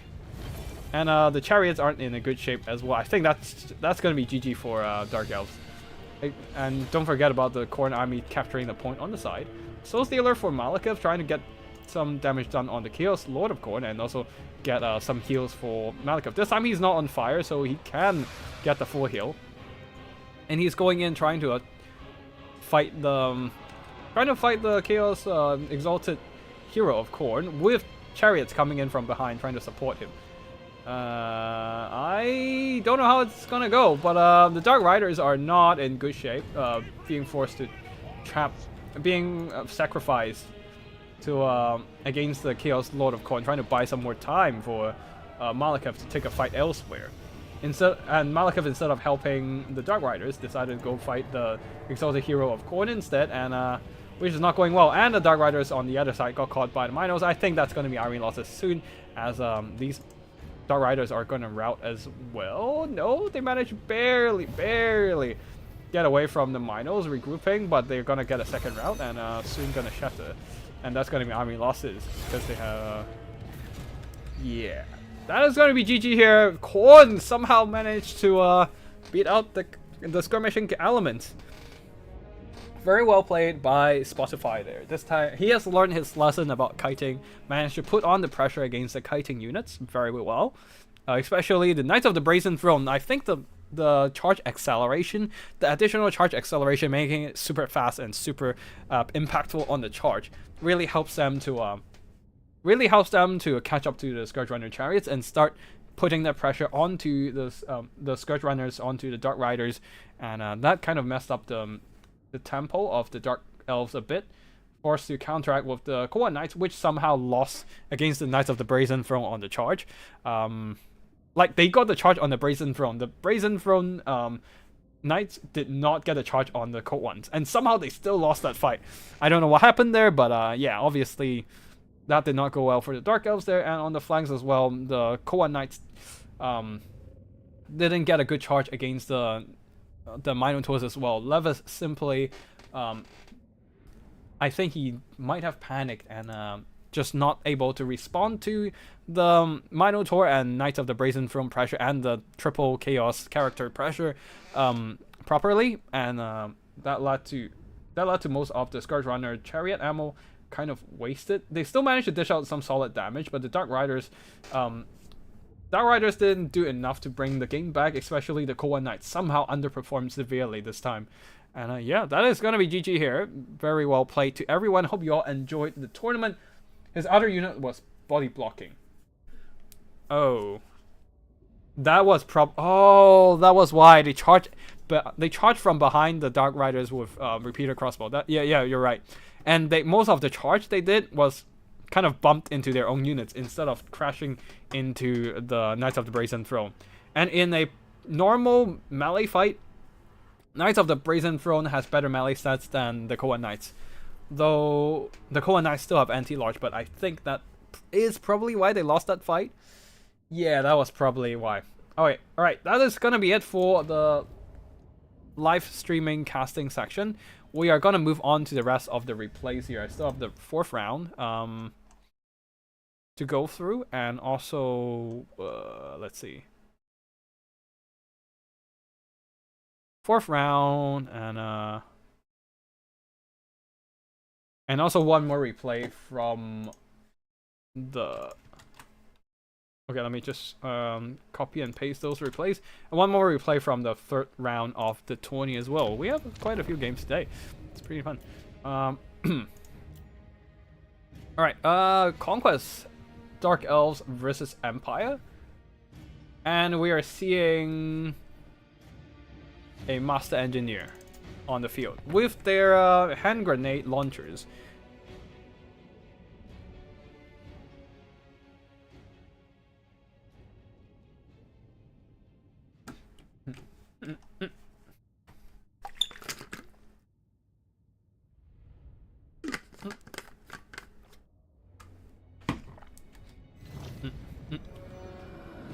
Alright, let's slow down a bit And let's see. Yeah, if enough time to get help from my Minos. Yep, that's true. The Minos were close behind, just quickly rushing forward. Really nice keeping those pressure on the flanks to crush the enemy cold ones. Anyways, for the army builds here, the Dark Elves going with a line of Black Arquebusiers, second line of Bleak Swords, and some Khorne Knights as well on the flanks, leading the army Malekith himself, while the Dark Riders here will be accompanying the Witch King. And there are some more Vanguard deployed. For the Empire army, we have a steam tank on the field.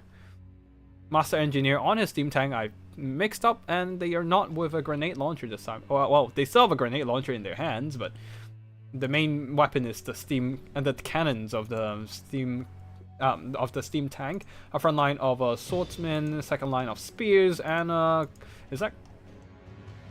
there's another engineer in the fight, and with some war wagons on the flanks for support, halberd, Demogryph Knights, and Empire Knights for additional mobility. Oh, there's a single Knight Assassin for some reason. Vanguard deployed all the way on the other corner of the battlefield. That is going to be it for the army builds on both sides. Is there magic on... Oh, there's a life caster on the Empire side, which makes sense. Earthblood and a regrowth for both the steam tank and the Demogryphs would be great. Anyways, the engineer is moving up, just doing some shots onto the Black Arquebusiers, taking out some HP and models on that side, and swordsmen are rushing in. And if they can get into the fight against the Black Arquebusiers, that would be pretty good, just trying to drag those skirmishers into a melee fight. But either ways, war wagons on the flanks are just chipping away the health of the Khorne Knights, and overall, the Empire seems to have the skirmish advantage here. Getting some really good damage then. The steam gun and the cannon of the steam tank is just annihilating this poor Black Arquebusier. Another cannon shot just wildly firing into the flank of the Bleak Swords, and the follow-up grenade launcher shot just absolutely blasted their flank, the side of those Bleak Swords as well. Black Arquebusier marching up. Wait, hold on a second.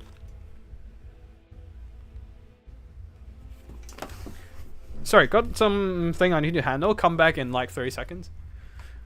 Actually, you know what? Let's just finish it. Oh yeah, hold on. Let's give me a second.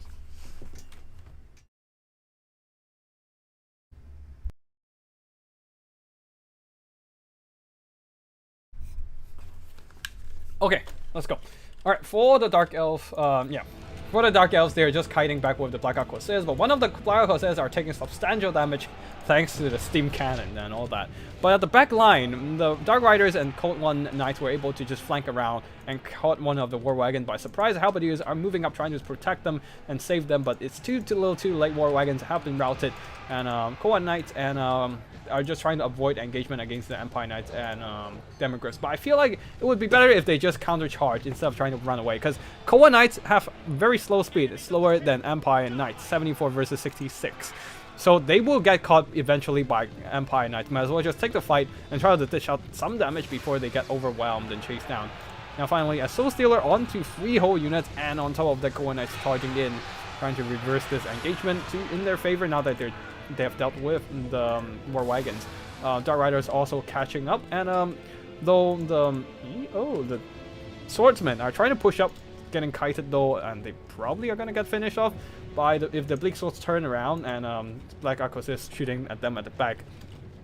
Anyways, Khorne Knights managed to push back the enemy Empire Knights and Demogryphs. Though the Empire army is mostly scattered all over the battlefield, Black Arquebusiers are kiting. They're not doing a whole lot of damage against the spears, as in they kind of whittle down the spears, not doing a whole lot of value in terms of damage, but most importantly, they are just kind of like dragging that Empire formation all over the place. And that means the Khorne Knights, with the control over the battlefield, with more presence of mobility units, they can probably try to finish off those isolated Empire units. The problem is that these Khorne Knights here are going to get caught once again by Empire Knights and Demogryphs. They need to oh no, and their murderous prowess has been activated. This is the huge damage spike that the Dark Elves desperately need in every battle to like do maximum damage. But oh no, they still have 1 minute left with their murderous prowess. That means 1/3 of that damage spike has been wasted, not doing any damage in the process. That is a bit of a waste of the army-wide buff. It is their Wa, which they cannot choose the timing to activate, and it's as a result they're kind of wasting the damage value. Wasting the damage boost. Let's go into fast forward here as the Dark Elves are kind of trying to avoid fights. Finally, the Khorne Knights are getting into the backs of these Empire Knights and Demogryphs, trying to get the fight, trying to get an engagement going, but now the Empire Knights are running. Okay, here comes the counter charge on the other side from the Khorne Knights. From another unit of Khorne Knights, may be able to catch and trap those Empire Knights in the vicinity here. But the Demogryphs mostly were able to get out of there. Soul Stealer onto multiple units, getting some nice damage done by Malekith. Though Balance of Power is just in the favor of the Empire army right now.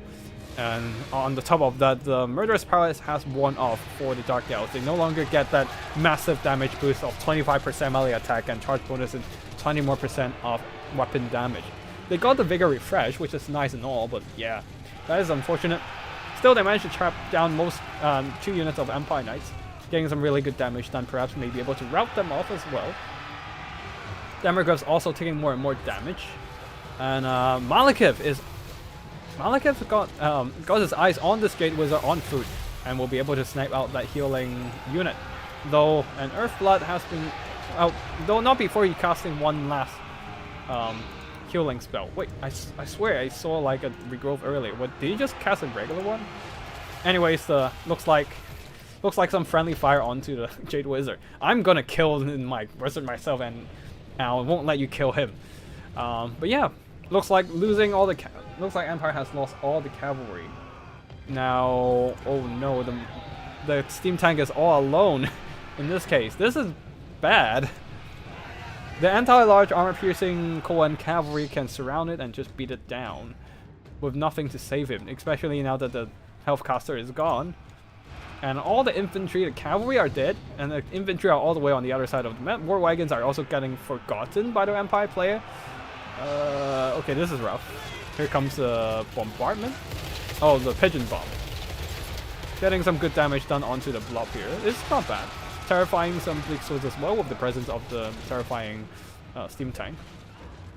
While the engineer is running for his life right now, trying to stay the hell away from Malekith while kiting him down, but Malekith somehow managed to catch up with his only 58 speed. I guess it's the charge acceleration, though now he's getting kited. Oh, getting point blank blasted by the engineer. He should have just stayed on the engineer. Oh no, Malekith is trying to run away. More and more damage coming. He's trying to juke the shots, but it's a lot harder to juke like the shots from the engineer, who has. Oh, okay, he's juking. He's getting it done. And the Black Arcos is also holding down the state troops with their armor, while the handballs shooting in from the back. It's gonna be pretty decent. War wagons getting caught out by some tattered Dark Riders. It's hard to say how it will go because war wagons are shooting in melee, just chipping down the health of the Dark Elves. And yeah, as you can see, the Dark Elves lost that fight. Master Engineer, for some reason, still pushing over to this side of the battle. I guess he's just trying to get rid of some Khorne Knights, but now he's all alone, and the rest of his army is just not gonna able to help out.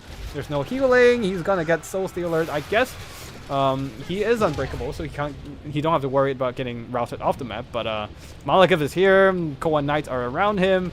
There's also a bunch of infantry support, and just kind of diluting his damage output in this melee fight. Yeah, I think we can just fast forward here and see this Master Engineer getting surrounded and finished off by all these Cult 1 units. Another pigeon bomb coming in. How much damage is it gonna do? I do wonder that. Big swords are getting terror routed, but Malekith is still holding on. Same goes for the Cult 1 Knights around him. He is taking more and more damage, and I think a couple more hits from Malekith will finish him off. And that is going to be a draw because we reached the 20th minute of things. I don't know what. Okay, I think that is a 20-minute game. I think that was a 20-minute game. That was a longer. Alright, GG to both players there. That was a draw. Somehow the Empire having units all over the maps worked in their favor because they... the Dark Elves just not having enough units to chase everything down. And a lot of units were invested in hunting down the Master Engineer who carried the game here, killing 500 unit models. Killing 500 unit models and 1/4 of the Empire army there. Oh boy. Core Knights did some pretty good damage, working down the Demogryph Knights and Master Engineer as well with his Steam Tank. While the Black Corsair definitely, I feel like it's a pretty good pick here. They can handle themselves against state troops while just skirmishing down everything around them. And yeah, Malekith definitely tried to bring the game back in the end, but yeah, timer ran out before they can decide the winner. And Engineer plus Master Engineer carrying the game. That's why you don't see... That's why Steam Tanks are sometimes banned in tournament, because they're just such ridiculously powerful. Yeah, anyways, next up. Skaven versus Khorne. Mini Scout there going with a line of Skaven Clanrat Spears and a Skaven Slave with Spear. 2 Poison Wind Globes. Oh, you were disconnected that game. Oh, that was unfortunate. That was unfortunate. It I feel like the Dark Elves could have pulled it back, but unfortunately that was a technical issue for Titus here.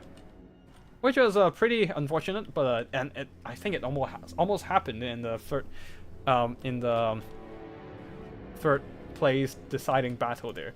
But thankfully that did not happen. The connection held on, and yeah, for the army builds with the Skavens here, a front line of Clanrats, some Skaven slaves somewhere. I think these ones are Skaven slaves, and Warplock Jezzails, a couple of them with Rattling Guns. Rattling Guns are so shit. But surprised to see them here. Poison Wind Globity is definitely going to be the damage dealer here to kill off all the infantry and whatnot.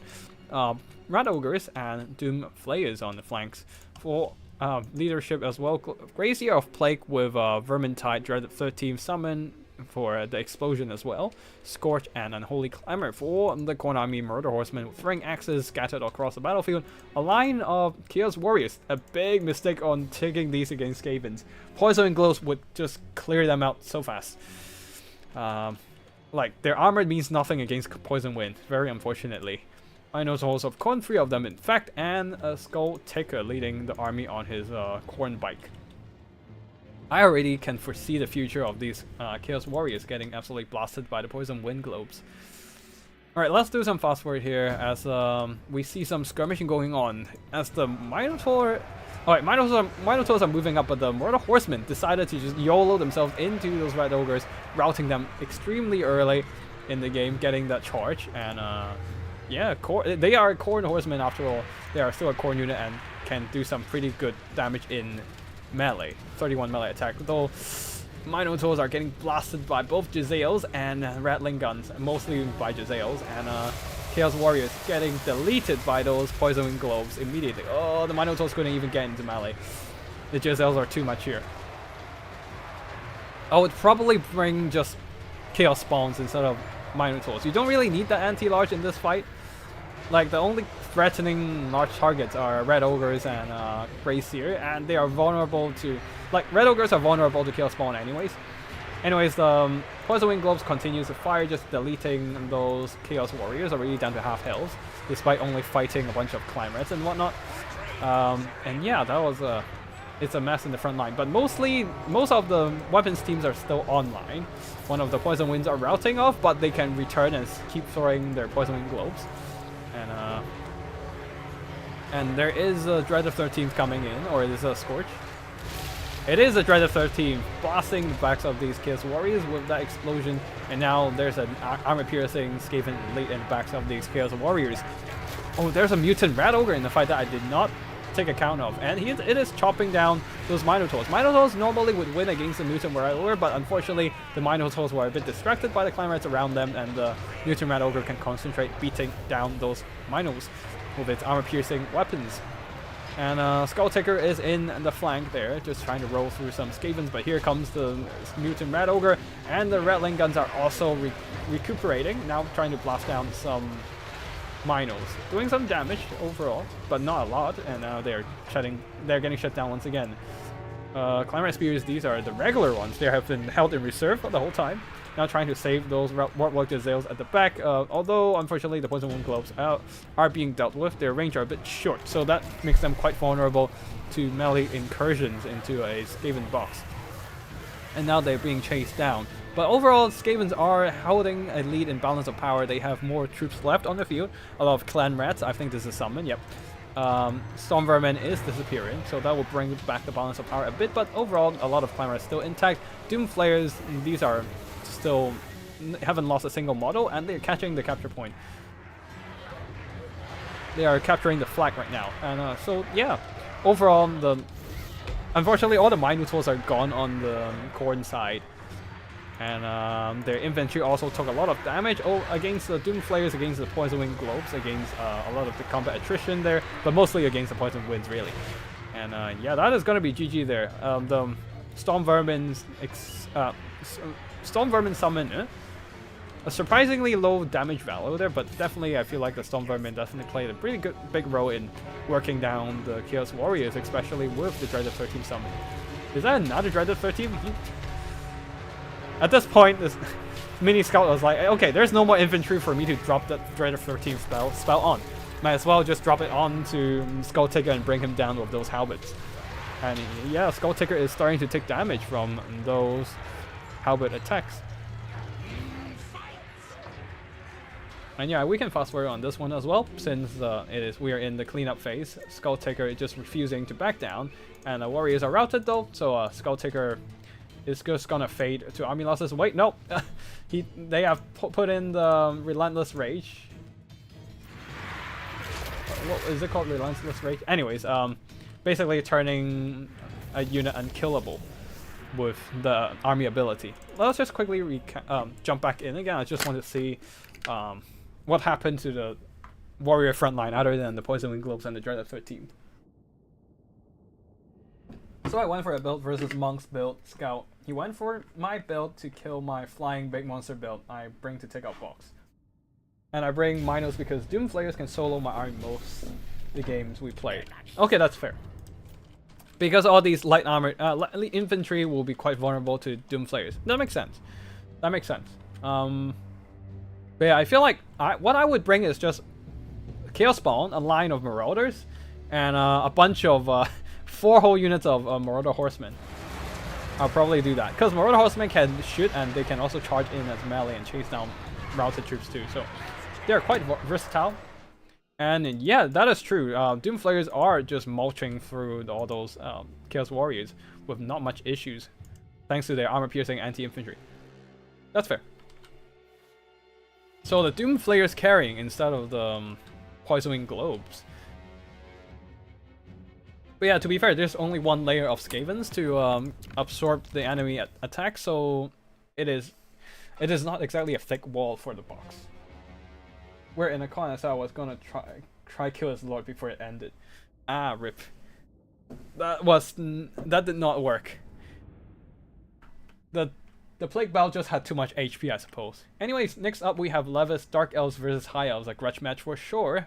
Levis versus Parry Repulse, and it is Marvelous Darkblade leading the army, supported by a Bloodwreck Medusa front line of Dread Spears, Big Swords, a couple Dark Shards with shields, Cold One Knights on the flanks and at the back, and one more Dread Spears. Is there a Spellcaster? There's no Spellcaster. I'm quite surprised there. Scourge Runner Chariots providing some skirmishing firepower, and for the High Elves, just a whole line of Loathed Sea God. 4 units of Illyrian Reaver Archers, so a lot of skirmishing, definitely can outkite those Scourge Runner Chariots. 2 Dragon Princes, one of them the Fireborn, and leading the army, Eltharion. Once again, Batman is here. And yes, Illyrian Reaver Archers can probably try to outshoot the Scourge Runner Chariots. They are relatively cheap compared to the rest of compared to the Fireborn, and they can definitely, it's more cost effective to let them take the punishment from the enemy skirmishers, while the rest of the archers are moving up. They are, I feel like, oh no, this line of archers are going to be in a bit of trouble because they're just walking up, they're not shooting. They're not shooting. What are you doing, Dread Spears? Why are you backing up? You need to just go in and tie down those Loathed Sea God in melee. No, don't retreat, just keep pushing. I know you're taking shots in the face, but you need to tank it. Is there? Yeah, they're just taking a lot of shots in the face because there's a lot of archers. But what are you doing? What are you doing, archer? Khorne Knights.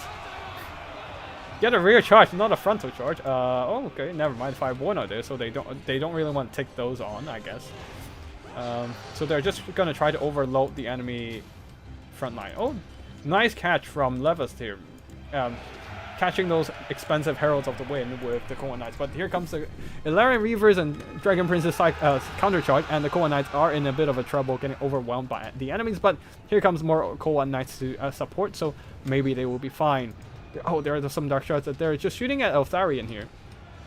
Well, over here, a little bit of a Soul Blight onto these Loafen. See, God, where is the caster? Hold on, where's the caster? Malice can't cast spells. Oh, there's a Death Caster, I missed that. Okay, never mind. Spellcaster, Spirit Leech, okay. That makes sense. Soul Blight lowering their damage value and armor, but not a whole lot of effect here. Khorne Knight still getting annihilated, being charged by the Fireborn. And Loafen Sea God just holding the line. They are getting dragged down, but all they need to do is hold the line while Fireborn does all the work here and win it. But Malice Dark Blade getting the fight onto Eltharion.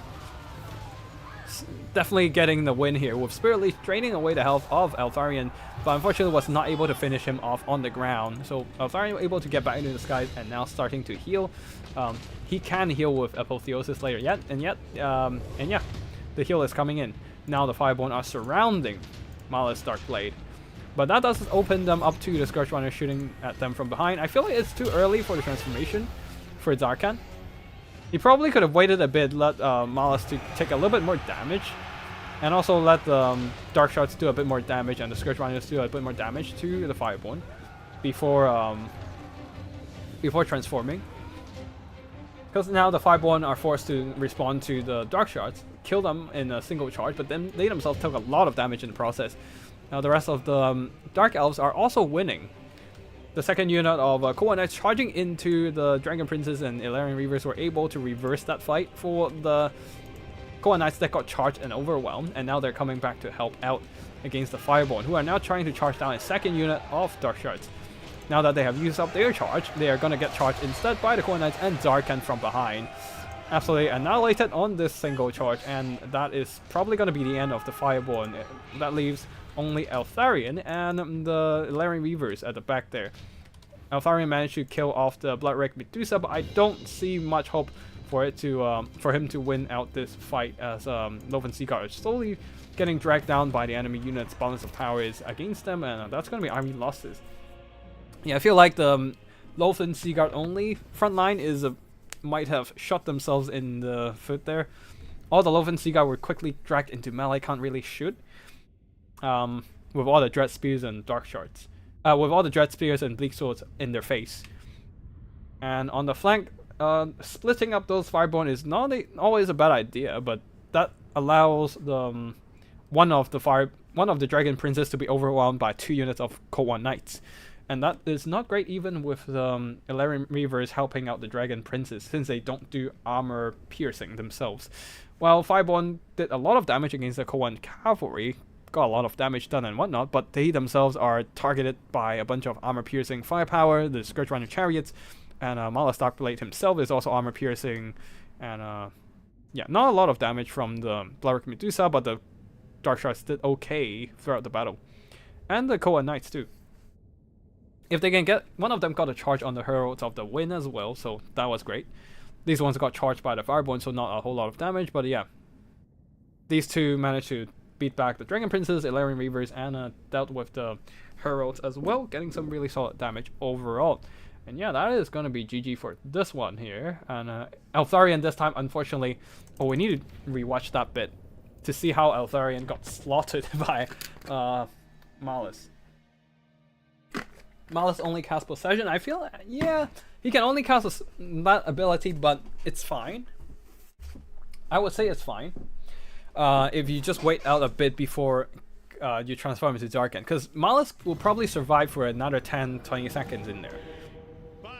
While every second you can delay the Zarkan summon is a win, because Zarkan, once Zarkan transforms, he's basically on a timer.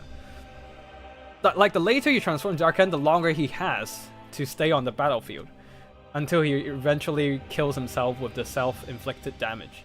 Oh, Eltharion getting drained down by the Spirit Leeches.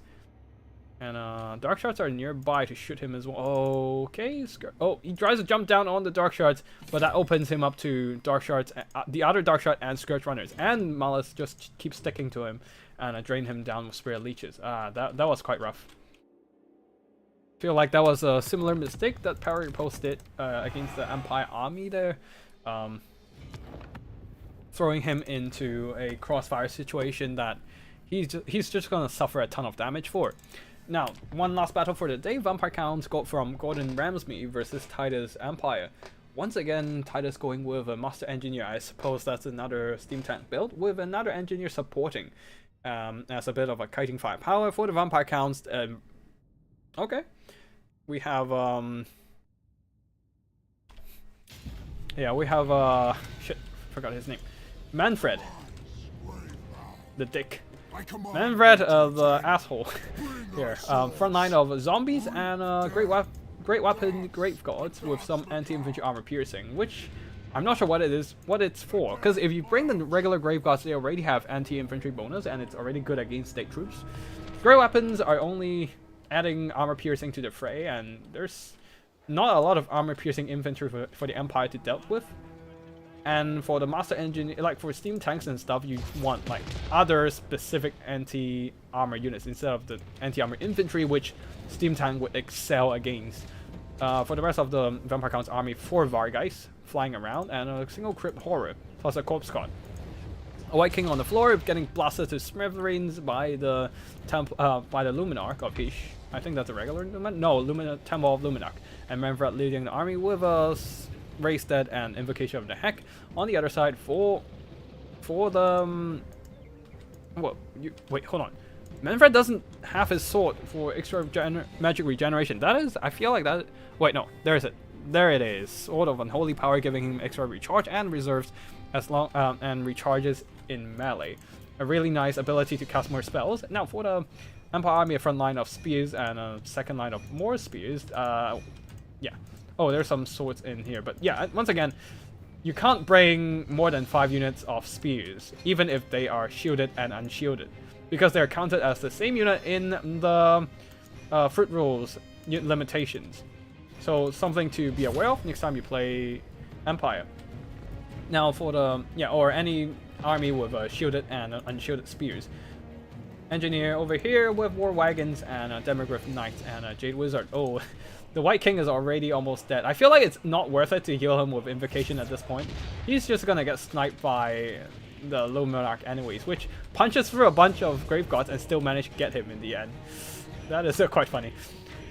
The damage penetration is really strong there. But yeah, I feel like something needs to be done with the Grave Gods. So they are gonna cut down those swordsmen easily. So looks like the Master Engineer is gonna sally forth and run over some Grave Gods in the process, while the Grave Gods are moving up to try and cut down the state troops. Oh, War Wagons are moving out, trying to skirmish down the Vargeist, but they do have to be careful. If the Vargeist cuts off their retreating route, then they're just gonna get captured and surrounded, overwhelmed by those armor-piercing Vargeist. They need to be careful though. Even with the Demogryph Halberds nearby, they can't actually... I don't think they can survive the onslaught, and especially Manfred is nearby to jump in to help as well. Front lines are clashing. Zombies are going to slowly move in, while Grave Gods slightly faster than the zombies manage to get in before those chaff. And yeah, it looks like the War Wagons are caught in melee and are taking a bunch of shock damage. They're doing some damage to Manfred, but he can heal up with Invocation of the Heck. Okay, here comes some good damage coming from the Temple of Luminarch. Oh no! Manfred needs to stay away from Temple of Luminarch. He took a ton of damage from all those War Wagons and the Temple of Luminarch. If the Luminarch hit comes through this unit, this blob of unholy Vargeist, that would be insane. But looks like the Temple of Luminarch has his eyes elsewhere. Yeah, that would have killed so many Vargeist if it just strike through that blob. Man, that would have been amazing. But anyways, the Vargeist are setting their eyes on the front. Shit! I didn't realize Luminarch shot's curve now. It actually tracked onto Manfred. Oh no, the Luminarch is doing so much damage. Though the Vargeist are getting some nice rear charge, breaking apart those enemy state troops and allowing some spears to break through now, moving on to the second unit of state troops. And maybe if they can thin out the enemy infantry support enough, the Varguys can start tagging those Temple of Luminarch, those Demigryph Knights who can't charge the units in the skies and will be forced to eat a charge in the face. But yeah, overall seems like the Master Engineer is doing a lot of heavy lifting, running through the enemy infantry there, and Crit Horror is trying to chase after the war wagons and pressure them.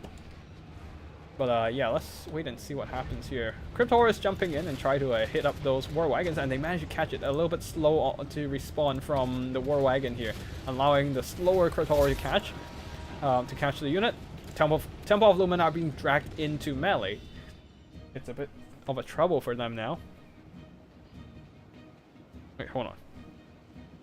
Alright, cool. Yeah. The Temple of Luminarch needs to get out of there and get into firing position once again and snipe out units that matter. Wait. Manfred got in, being hunted down by the engineer. He's on a zombie dragon, so it's much slower than the. It's almost the same speed as the engineer, but he's like teetering on the edge of the engineer's range. And right now not getting shot, but soon the engineer might actually catch up and fire another volley and chip down his health.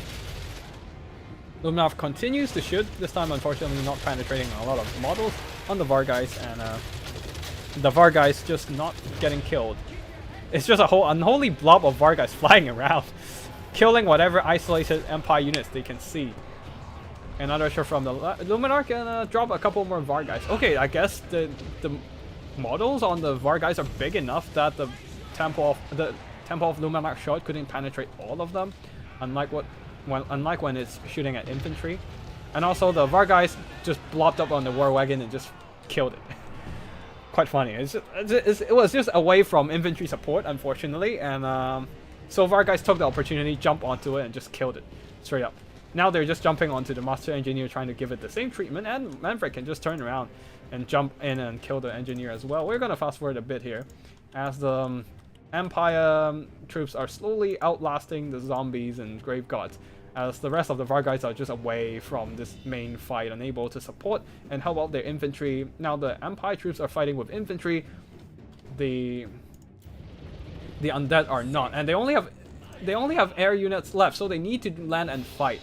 Otherwise, they will just suffer leadership issues and die. And but okay, they did some nice shock damage, landing and killing that Demigryph. But in the end, Manfred just got killed from afar by the Luminarch. Let's jump back in and see the killing shot from the Luminarch. Witness Manfred dying to the laser beam.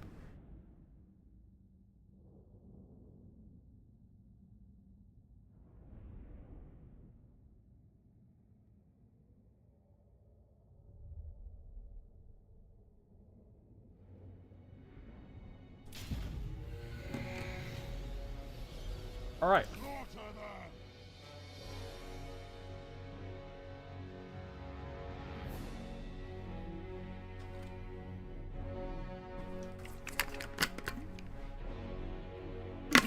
Let's quickly fast forward here until the end of the engagement.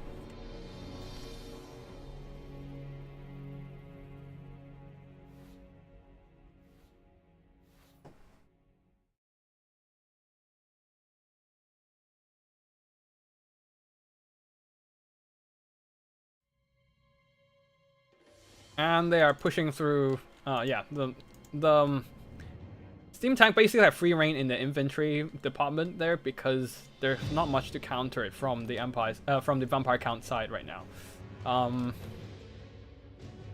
Yeah, what can they do against the Steam Tank other than sending some single entities against it? Vargulf maybe? Just send a couple Vargulf against it? But then what do you do with the rest of the army? Yeah, well, they killed the war wagon, but they didn't. The best thing they could have killed is try to surround and beat down the Master Engineer. But unfortunately, they didn't do that, and I think that was a big mistake. They were just trying to go back and save Manfred from the Engineer. But that left the Master Engineer alive, and it allowed it to go back and kill off the rest of these infantry with the steam gun and just roll through the enemy, roll through the Vampire Counts. Chaff, and yeah, they were just kind of left unsupported. State troops will win against zombies, while the Grave Gods just lost out in terms of sheer numbers. Yeah, another shot from the Master Engineer, just teetering at his side. Oh, it's the cannon shot from the... It's a cannon shot from the Master Engineer. I think it also took out a chunk of health from Manfred from afar. Yeah, the Temple of Luminark ran out of ammo, so it's probably the cannon shot from the Master Engineer, or the Engineer taking out Manfred there. Okay, Manfred's running, but the Master Engineer is moving up. He's probably still in range of the Master Engineer, and yes, he is. Wait, no, the Master Engineer. What is he doing? He's not aiming at Manfred. Oh, one last shot from the Luminark. Blast Manfred in the face. He still have a few. Oh, the restock ability from the Engineer gave the Temple of Luminark more ammo. And that gave the Temple of Luminark the killing shot against Manfred, who thought he was safe, sitting out of the range of the Master Engineer there. Oh wait, no. Yeah, when the Master Engineer was too busy in the fight, he thought he was safe, but then the Temple of Luminark got more ammo and just lasered Manfred from afar. Alright, that is gonna be GG for both players. Really nice.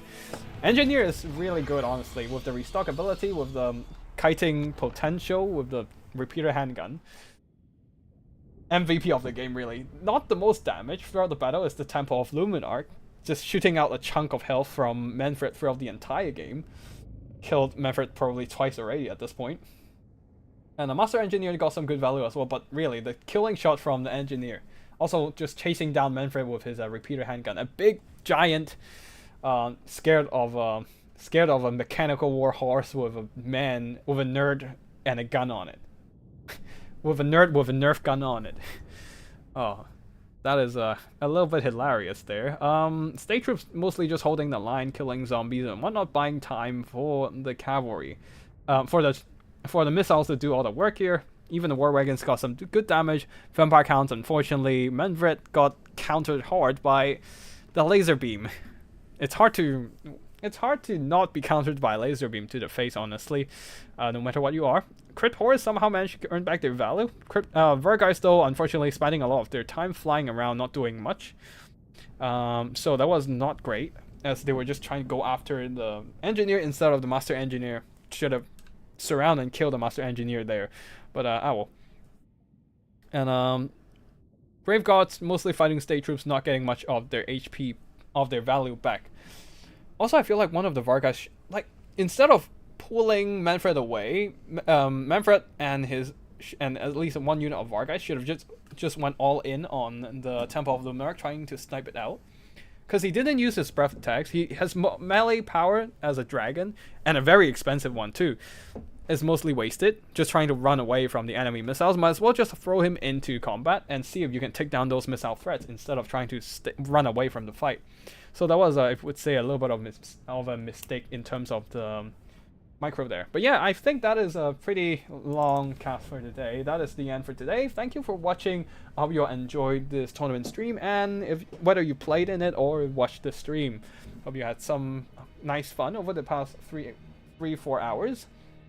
And that's gonna be it for today. Thank you for watching, and I'll see you all in the next one. Congratulations to Titus for the win in the end, with a lot of firepower from the Engineer and Master Engineer throughout the games.